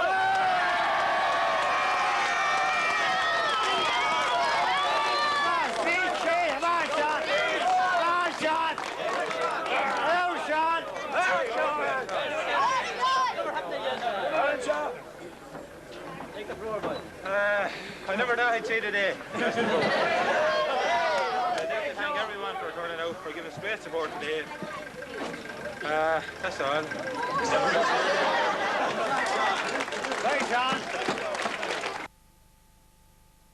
Out of football. The one and only Mick Flashburn.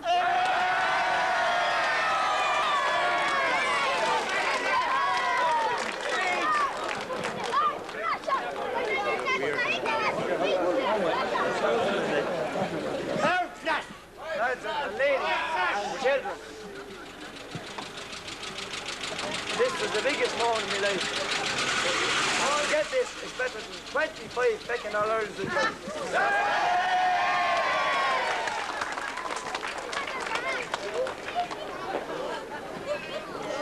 At top of the right, a star in the making,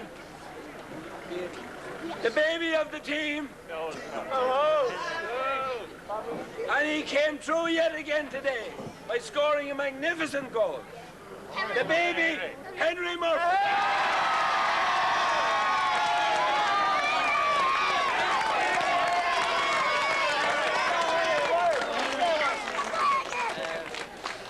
All I'd like to say is that Pound the back Russia. thank all the supporters that we had today. It was a great win. That's all. Average of the team. The man who can turn it on or turn it off.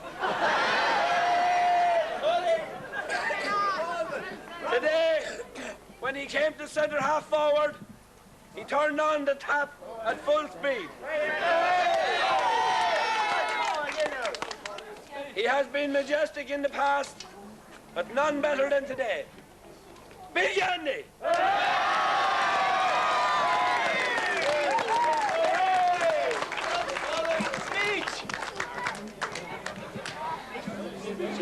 You really did in the second half, didn't you? At top of the left, the vice chairman of the club, a man with heart and determination like you won't see every day. A brilliant clubman, a friend and a colleague, a brilliant halfback today, the man from the Glen, Judy's here.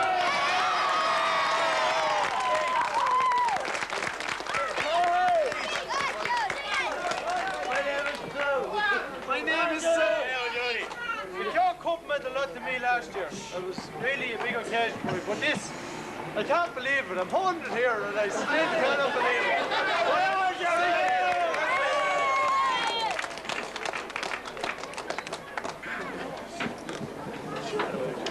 it. The first man on the list of subs I would like to introduce you to, it was a cruel blow for him that he could not be there playing a determined and dynamite role against Rathnew.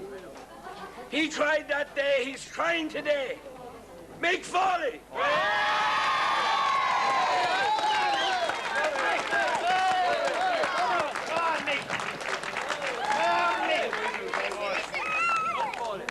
I don't know what I can say, but I know one thing. I said I wasn't going to play any more football before we played Lara. But in fact, I said I'd play for the goal against Rathnew. My jeans was like that to go back. Even though I broke my leg, I was still fucking glad to be with him.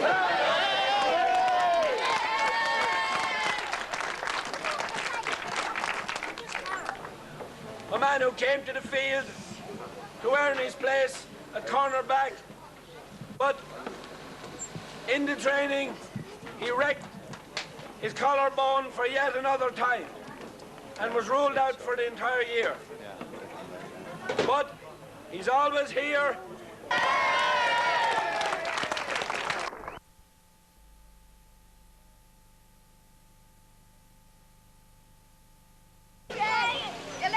On every championship team till today,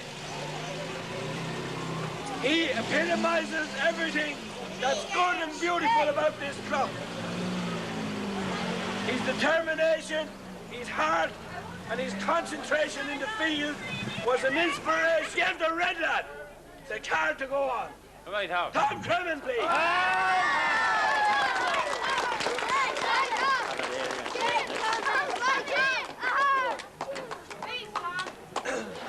that to say it's all been said. It's just great that we, a small community, run the county final place. Thanks very much.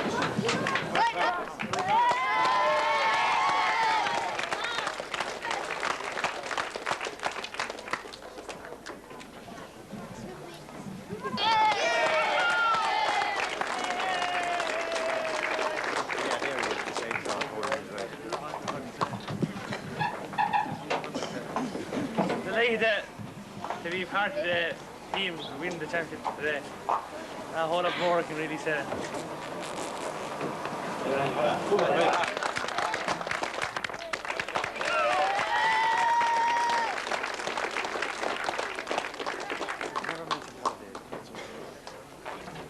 The one and only Jimmy Farrell. Right, Jimmy.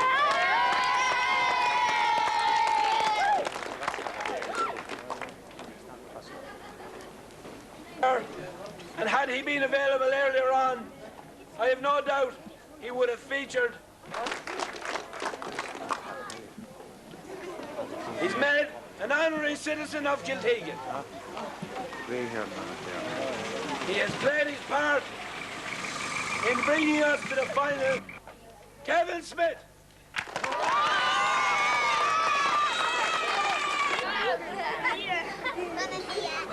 We had a squad today with a couple of minutes to go.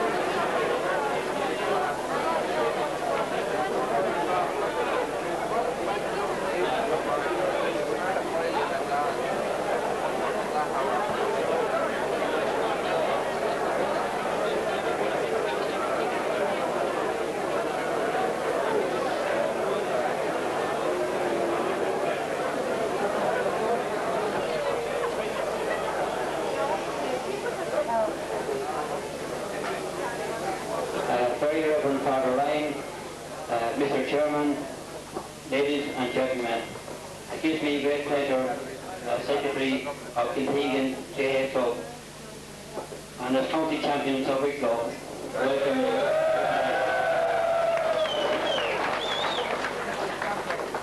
It is indeed a great honour for me to stand here tonight to address you now that we are County Champions of Wicklow.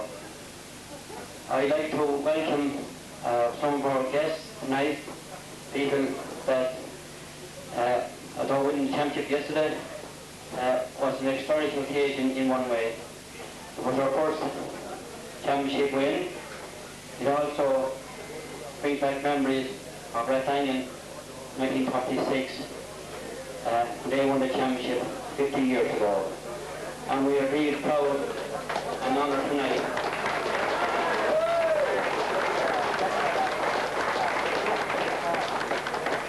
we are dear proud and honoured tonight to have some of those surviving members here with us. First man, I'll ask him to stand up please, and we get him on video because this is like live television now. I can just say it's recorded, and I'd like to first ask Peter Cullen to take a bow. Surviving member.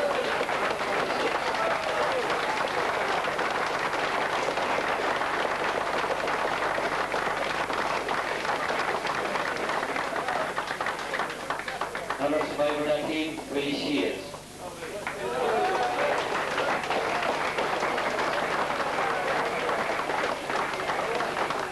There's some more, I believe, is it?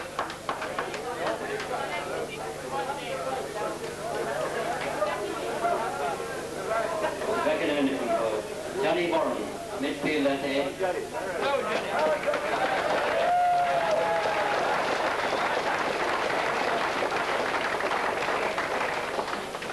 Joe.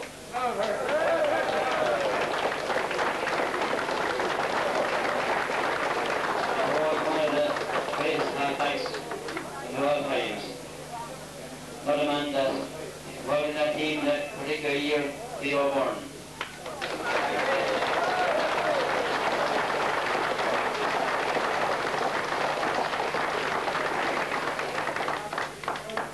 We have a apologies from Mr. Hugh O'Byrne, Cassie O'Toole, Nick Byrne, Seamus O'Toole, Peter Whelan would not be with us tonight, but they send the club every best, every wishes, and hope we do well to say in the club championship, and we'll go on to win more championships. Also in that area, 1946, Ballabrag, Joseph Town's land, little bit out of the village between Heckerstown and Kiltegan here. Joseph Town's land now, and tonight we only have one player from that district, and that is Matt Clarkin, our goalkeeper from that district. Over there. But we have a couple of surviving members of that Ballabrag team of 36. With us tonight, we are very pleased to have the honour of Johnny Kelly.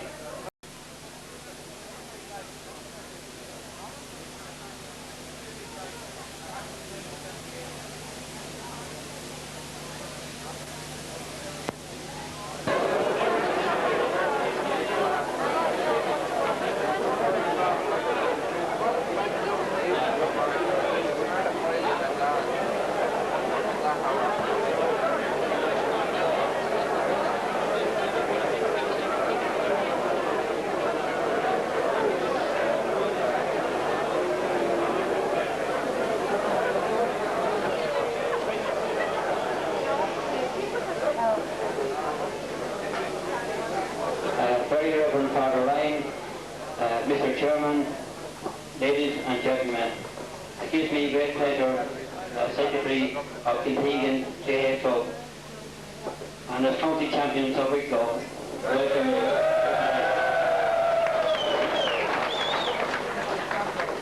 It is indeed a great honour for me to stand here tonight to address you now that we are County Champions of Wicklow. I'd like to welcome some of our guests tonight, people that, although winning the championship yesterday was an historic occasion in one way. It was our first championship win. It also brings back memories of Rathangan 1946. They won the championship 50 years ago. And we are really proud and honoured tonight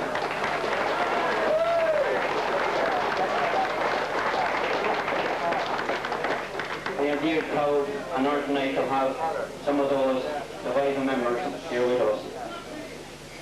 First man, I'll ask him to stand up please, and we get him on video because this is like live television now. I can just say it's recorded, and I'd like to first ask Peter Cullen to take a bow. Surviving member.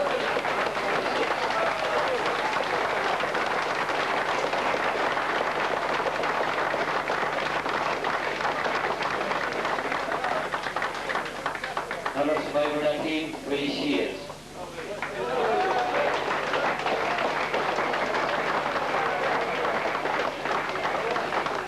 There's some more, I believe, is it?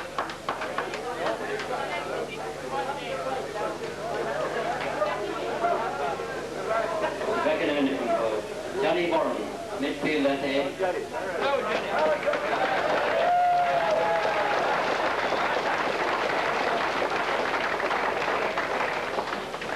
Go. One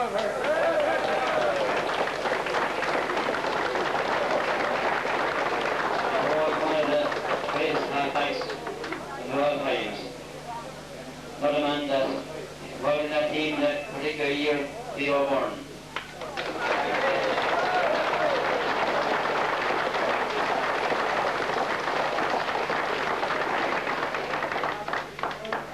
We have apologies from Mr. Hugh O'Byrne, Cassie O'Toole, Nick Byrne, Seamus O'Toole, Peter Whelan would not be with us tonight, but they send the club every best, every wishes, and hope we do well to say in the club championship, and we'll go on to win more championships. Also in that area, 1946, Ballabrag, Joseph Town's land, little bit out of the village between Heckerstown and Kiltegan here. just a townland now, and tonight we only have one player from that district, that is Matt Cartland, our goalkeeper from that district. Over there. But we have a couple of surviving members of that Ballabrack team of 36. With us tonight, we are very pleased to have the honour of Johnny Kelly.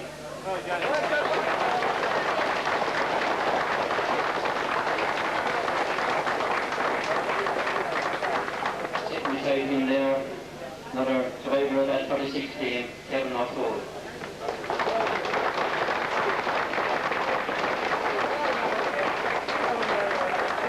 Another survivor, might be younger than the rest of them, and they're very back, Paddy Kenny.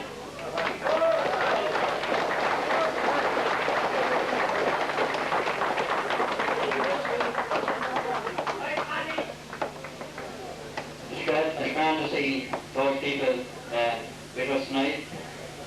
There is a few more survivors of that particular team. Seamus Dyle, Joe Mackay, and he was Seamus Whelan, or Jim Whelan. They also send their apologies to couldn't be with us tonight. But they also wish to hope every success for the future. One man that we missed there, he was missing, and we want to get him on video. That is Billy Shields, just telling us there. Billy, the survivor of a company.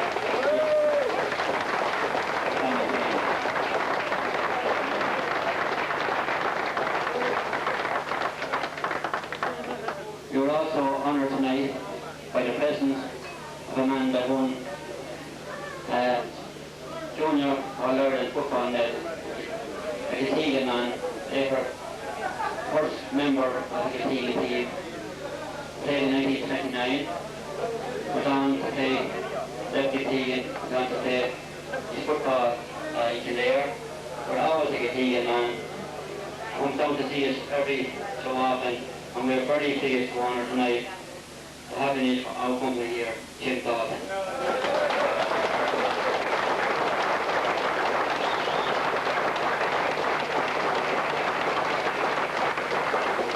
Jim was one of the greatest players in his era, in that 1936, won the main course on winning the Wicklow winning that championship in 36.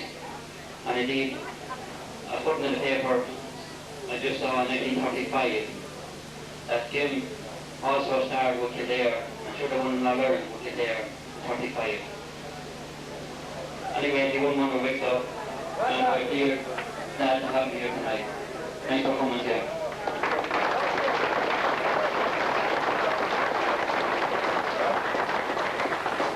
Now I'd like to call on our chairman, trainer, motivator, Sean O'Toole.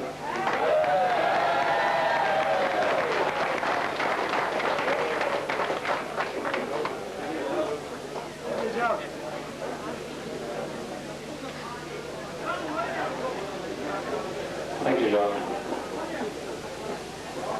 It is indeed a tremendous honour and a privilege for me to stand here before you on this nostalgic occasion. It's certainly a night that's steeped in tradition, steeped in heritage. One of the most fascinating and memorable moments of our sporting lives. I would like to join with John in congratulating and remembering the survivors of the Rathanian winning team in 1936 and the Ballabrack winning team in 36. They certainly, as I said, played a huge part in our heritage, and without that tradition and heritage, we wouldn't be what we are today. Certainly, they left a hard act to follow, but I suppose yesterday, Act 1, Scene 1 wasn't too bad.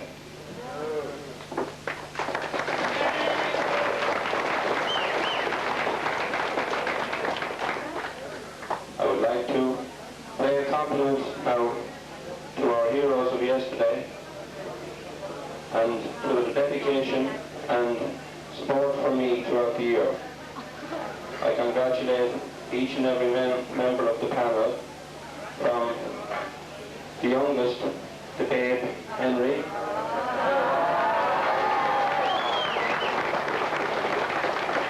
sweet 17 I believe, and a man who celebrated his birthday yesterday, 43-year-old Calvin.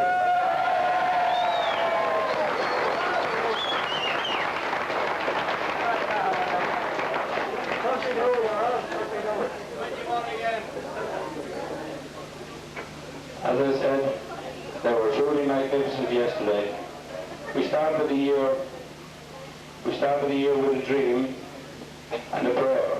Indeed, I suppose it's fair to say that a lot of people didn't give us a prayer. But that prayer turned into a belief that was to mould and weld this outfit together. We had a togetherness and a belief in each other which was not going to come unstuck. And yesterday, even after the tragedy of the first earlier minutes, we were not to be shaken. We were solid as a rock in our belief, and in my opinion, we went on to win a magnificent victory, one that was totally and thoroughly deserved, one with brilliant football.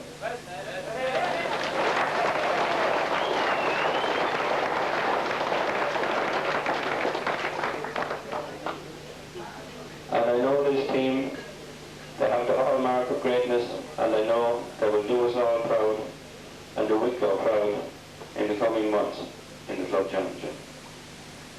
Thank you, one and all, for your majestic support.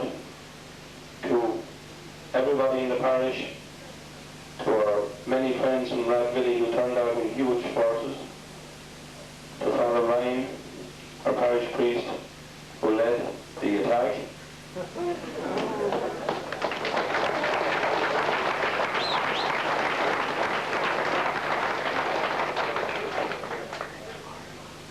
To our many friends from Acketown, Dunmore, and indeed a few even from Baltinglass.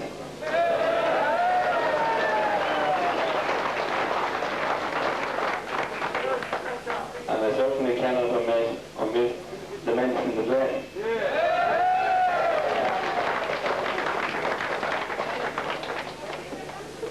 I would like now to pay a tribute to the ladies. First of all, the ladies who have worked so diligently tonight in preparing this lovely meal. You did a marvellous job at such short notice. And the wives and girlfriends of the team who had to do without our services for a few months.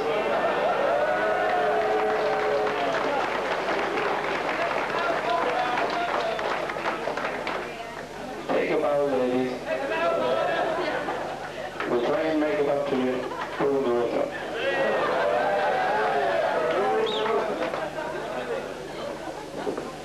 Well, this victory yesterday certainly went to short in the summer anyway, and I'm sure we will relish it and treasure it throughout the many days and black nights of the winter that's coming and of the next 50 years. For me and Michael Blair, thank you all for coming. It's a fantastic day for the season.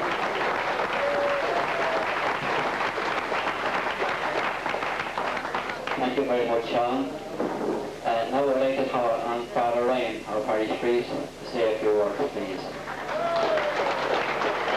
As Sean said, they did a attack yesterday for the special mass for the club. Left the jerseys, you name it.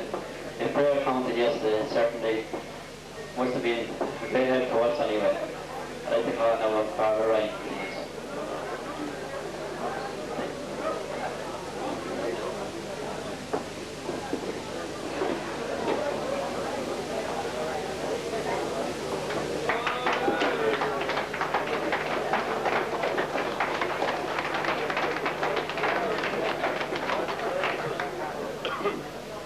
Ladies and gentlemen, I suppose the 14th of September remember 1986 has now gone into the history books in the Kiltegan GAA. And I want tonight, first of all, to congratulate very sincerely the members of the Kiltegan senior football team who played such a fabulous game yesterday in winning the first title to Kiltegan. Now, I am not deputising for Father Little. Nobody can deputise for him. I am here in my own right, and I would not have missed that game for anything yesterday. And I think that a few things about winning one's first title. I hope and pray that you will win many more titles. But I can assure you, you will never relive the glory and the sheer delight of that first title. We experienced it ourselves in Rathvilly in 1983. It's a day to remember, a night to remember, and one to always remember. And you just don't win championships without diligent preparation. And I heard a lot of tributes, and well, deserved tributes to Sean. You're two here tonight. You know, before anybody on the team have met Shawnee, including Mona, I knew Shawnee. I think I taught him how to serve Mass. And I must say one of my most pleasant experiences when I came to Rathvilly was along the parish when Shawnee and Mona asked me to officiate their marriage ceremony. Looking down to the program yesterday, I saw the name Garland. I said to myself, nobody in the parish is named Garland. So then I knew who the were. I know Nicholas and Jack very well, and their wives, Laura and Maura. And certainly it's great to be here tonight with the parents and the wives themselves. Again, looking to that program, and Tony Kelly, I know that when you was a hackathon. I was one of these people who we call a hackathon case of worship. Michael O'Toole and the Sallys, and Michael Byrne and Barry McCauley, and Padre Daly too, a new Padre years back. So it was a great pleasure for me to be with them on their great day of joy. I think you're one of the greatest secretaries any club could have, is John Gibbons.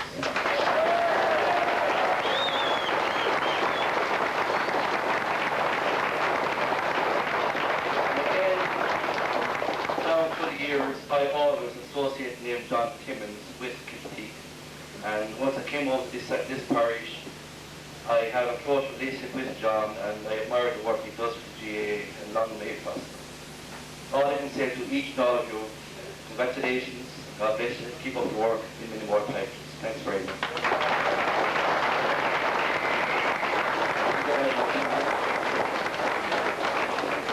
Now let us call on our Lord Mayor of Kiltegan, former county chairman, Peter Owen, now for the county, Peter Keogh.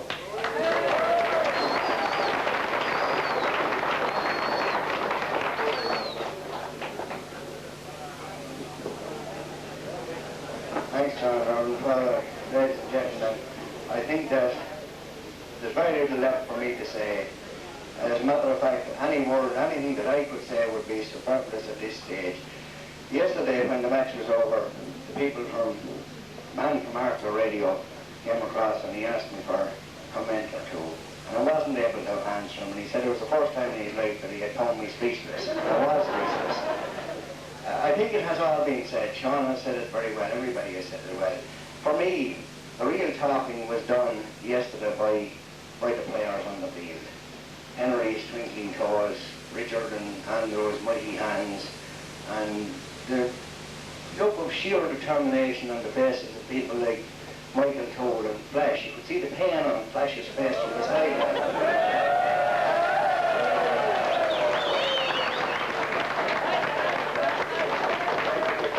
That was where the real talking was done. It's, I suppose it's a dream come true for people like me. We had lived and hoped that we would see this day. We never believed that we really would. It came, and when it came in the end, it came like a flash out of the blue.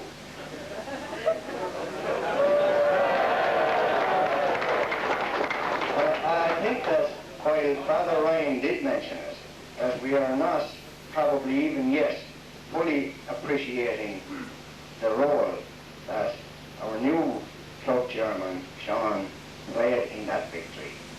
To me, he brought a new dimension to the training of a team. I don't know anything about horses, but I often wondered how Vincent O'Brien and these people were able to produce a horse right at the very psychological moment that they needed him. And Sean did that in this case. And I suppose I was ever really involved at this stage before, but I never witnessed anything like the build-up of confidence over the last week in Kiltegan. And the whole thing, right up to Sunday morning, to the colourful mass celebrated by Father Ryan, with even the geraniums at the chapel door was red and white, the flowers on the altar was the same, and then down to the last thing that any football team would ever think of doing, going to play pitch and foot. Lads that couldn't play, they were catching the things by the wrong ends. But it was all part of Sean's master plan.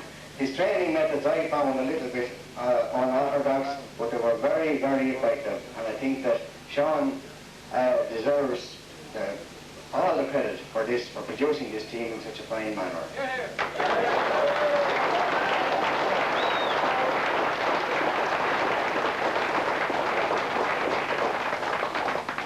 When we were planning, I'm delighted to see the veterans of 36 here, both the Rotanian team, the Ballabrag team, and probably above all the man that brought the Ireland out of Crow Park. And anyone in Wicklow, the veterans of that time, will tell you that the man of the match that day was Jim Dalton, and we're delighted to have them today.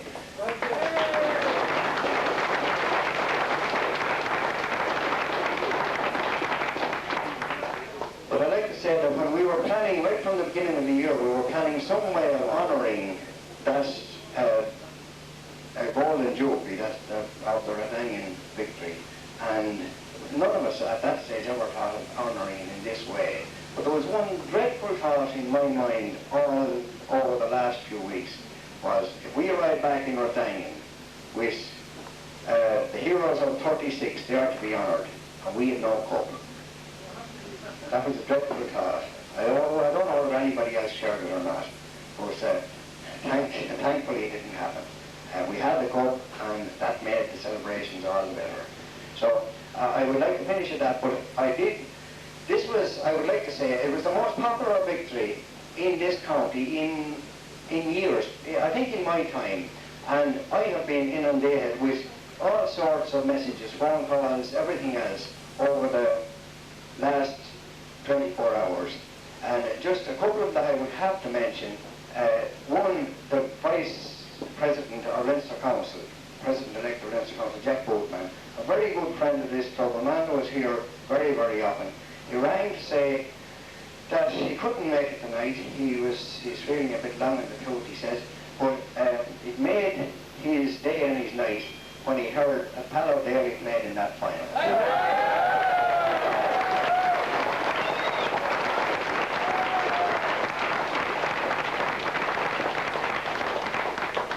He said that at 29 years of age he felt Palo was getting a bit long in the tooth, but anyway, he asked me to say a special congratulations to Padder, to Sean Joe, he mentioned the noble anniversary of his, and to John Timmins, a man that he had many a battle with all down the years with great respect for. And he asked me to mention them three in particular, and many others. I had calls also from Father O'Farrell, our former curate here, and from many others. I just can't remember them all at this stage. But it was a very popular victory all over the county, and there's probably a very good reason for it, because this victory brought hope and renewed confidence to every small club in Wicklow. A lot of them who have probably given up hope see how Kiltegan done it. Clubs like Stratford, like Lara, like Kilcool, people who were down and couldn't see their way of coming back again. They see how Kiltegan done it, and this is why our victory yesterday was so important to them and so important to the county. I hope that we can go one step further and have a good run in Leinster.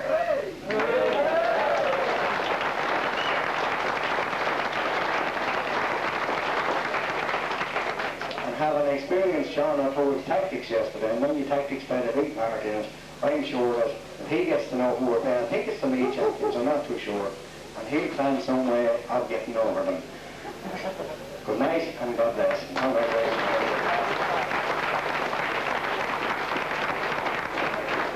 Very much, Peter. I'd like to call on Michael O'Toole to represent the O'Danian area.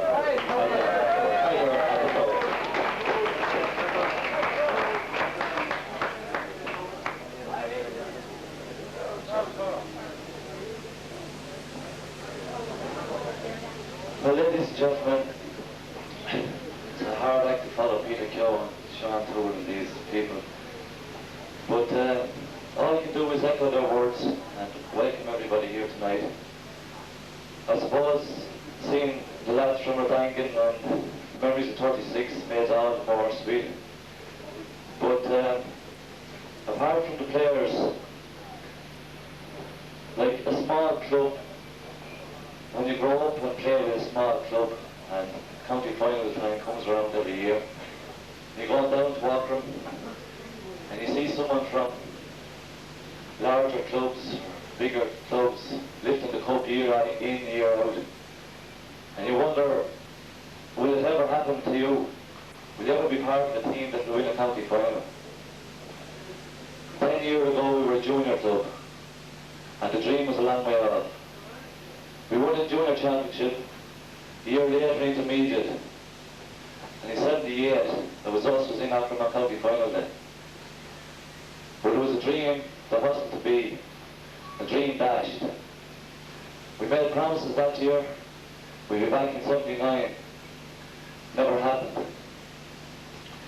80 come on and the boys were getting a bit slower. 81 and it was looking bad altogether. And it took us until 86 to recover that beating in 78. Someone said, I was talking Big Noel last night.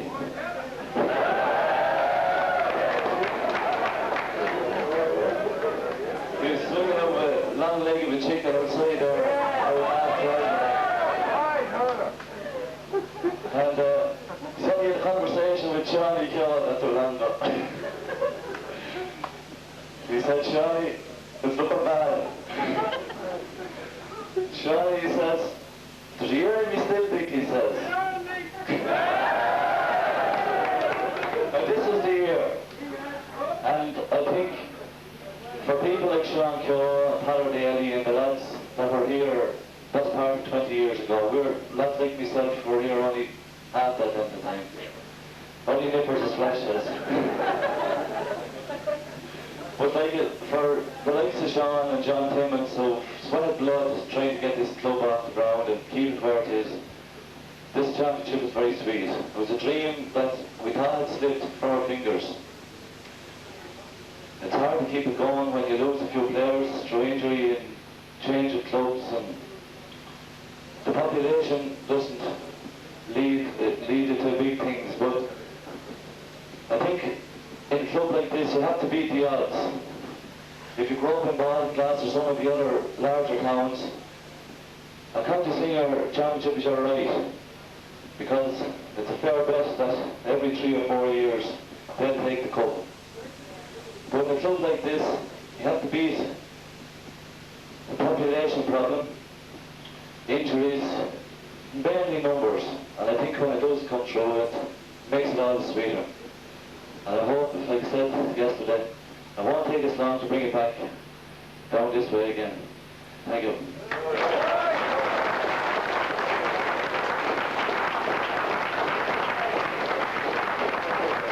Very much, Michael. Now, final speaker, our captain.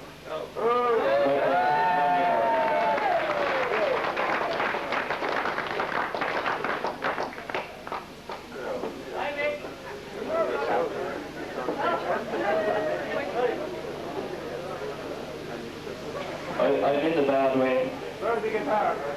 I'm sore leg. First of all, I'll look through this here for my long speech. But I've actually some correspondence I got today, so I'll read it out.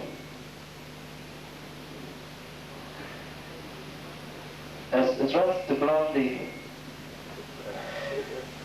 To Blondie, congratulations. I am glad you won the cup. I hope you were glad.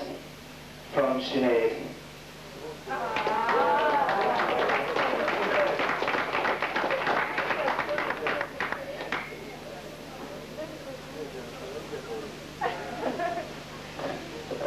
And then a telegram in the card that says, to Blondie Byrne, captain, the Tegan senior football team. Congratulations to you and your team on your victory in Oxford. Indeed, it must no doubt be written into the annals of Kiltegan sporting history as one of its finest hours. Best wishes, Edna and Jackie.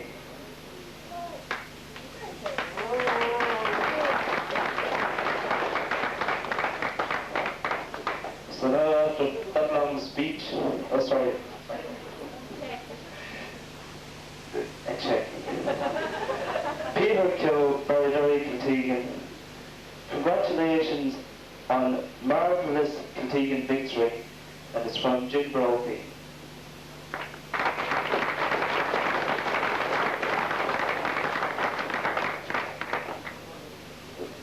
The only thing is left for me to say now on behalf of the team is to thank everyone who helped us out in any little way.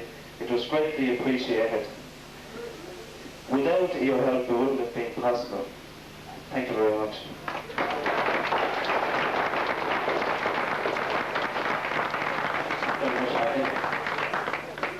I just like to talk to everyone that said, thank everyone for coming along tonight. I hope that everyone has something to eat. At times in the kitchen there, like dancing in the foggy towers. Yeah, that's your language, David. Anyway, I hope everyone has something to eat. There was a time where Bruce team with celebrations took up most of the day and the meal that we forgot about. But I hope everyone did get something to eat. We apologise if they didn't. I see members of the then JA club here. I'd like to thank them sincerely, their chairman Peter Case, who filled the cup last night here. And he was a marvellous gesture. Thank you very much.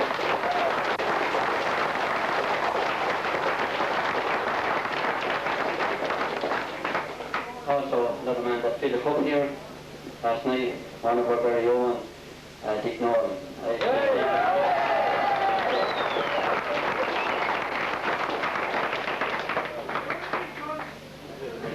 Anytime you Also, I think I had to also thank Mr. George again from Bodinas, who filled the cup in Ratanian yesterday, and I think it was also appreciated that he turned up for us.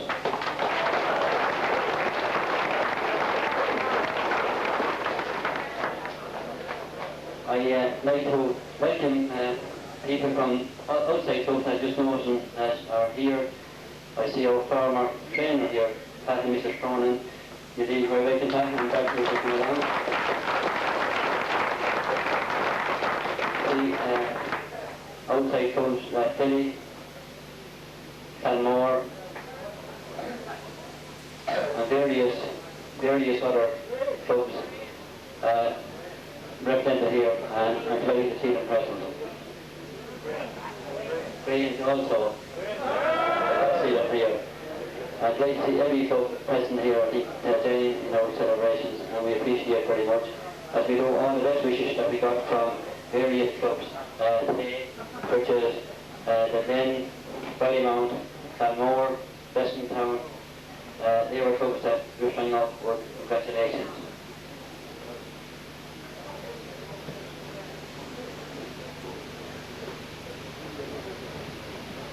Also, I'm told that Christy Dalton and Ned Foley also played a cup here today, who will talk today. Anyone will talk about?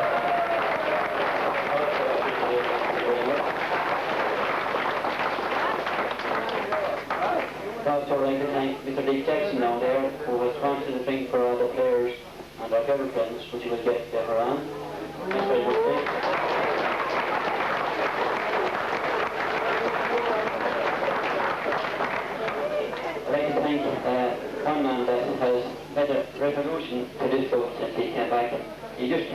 holidays. Just the championship just happened to be at the right time. Our man that plays centre half back, Sean Gartland.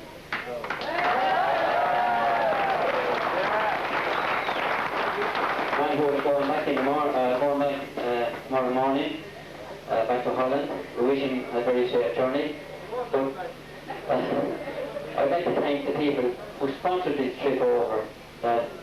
Here, Danny Byrne, Sean Joe, and Lord Barry.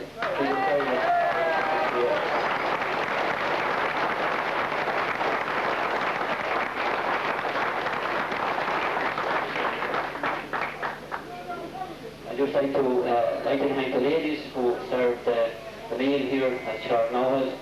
Too numerous mentioned. If I have a name, naming names, I forget someone, then someone makes with me. So I just thank them one and all for their help in serving the meal.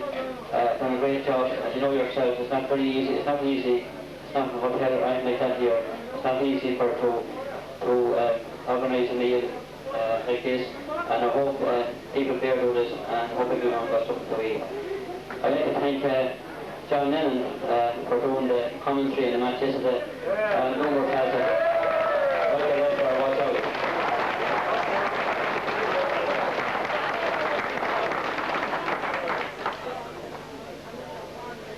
I apologise for Philly Pipe Band was to be here tonight. Some of the number of people are disappointed that the Philly Pipe Band wasn't here, but they wanted to hear, and all the circumstances went over, so I do not know what happened. But anyway, tomorrow we will visit the schools with the cup.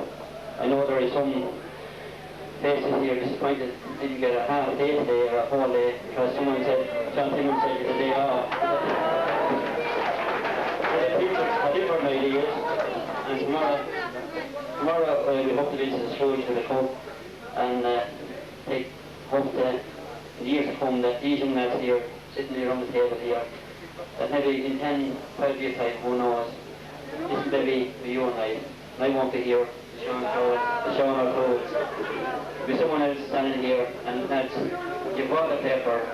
This is the greatest game you can play. Ask any of the old members down there, the 36 team. I know that they work for our fight.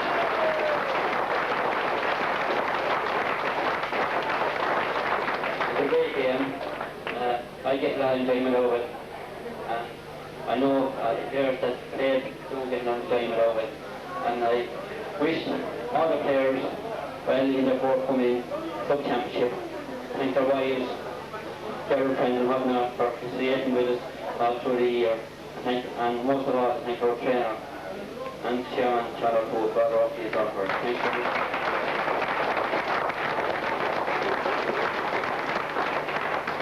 Just made me know to bid you good night, and thanks very much for your attendance last night and tonight, and hopefully we will not disappoint in the club championship, and we'll see you all, please God, maybe this time next year again.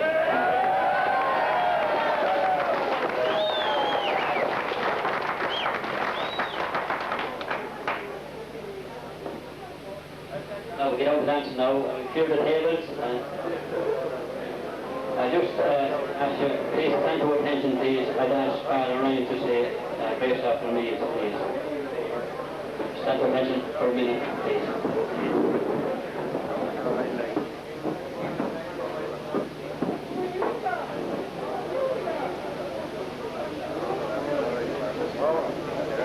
Thank you very much indeed. Now we get down to dancing. And Harper will supply beauty for the next 2 hours.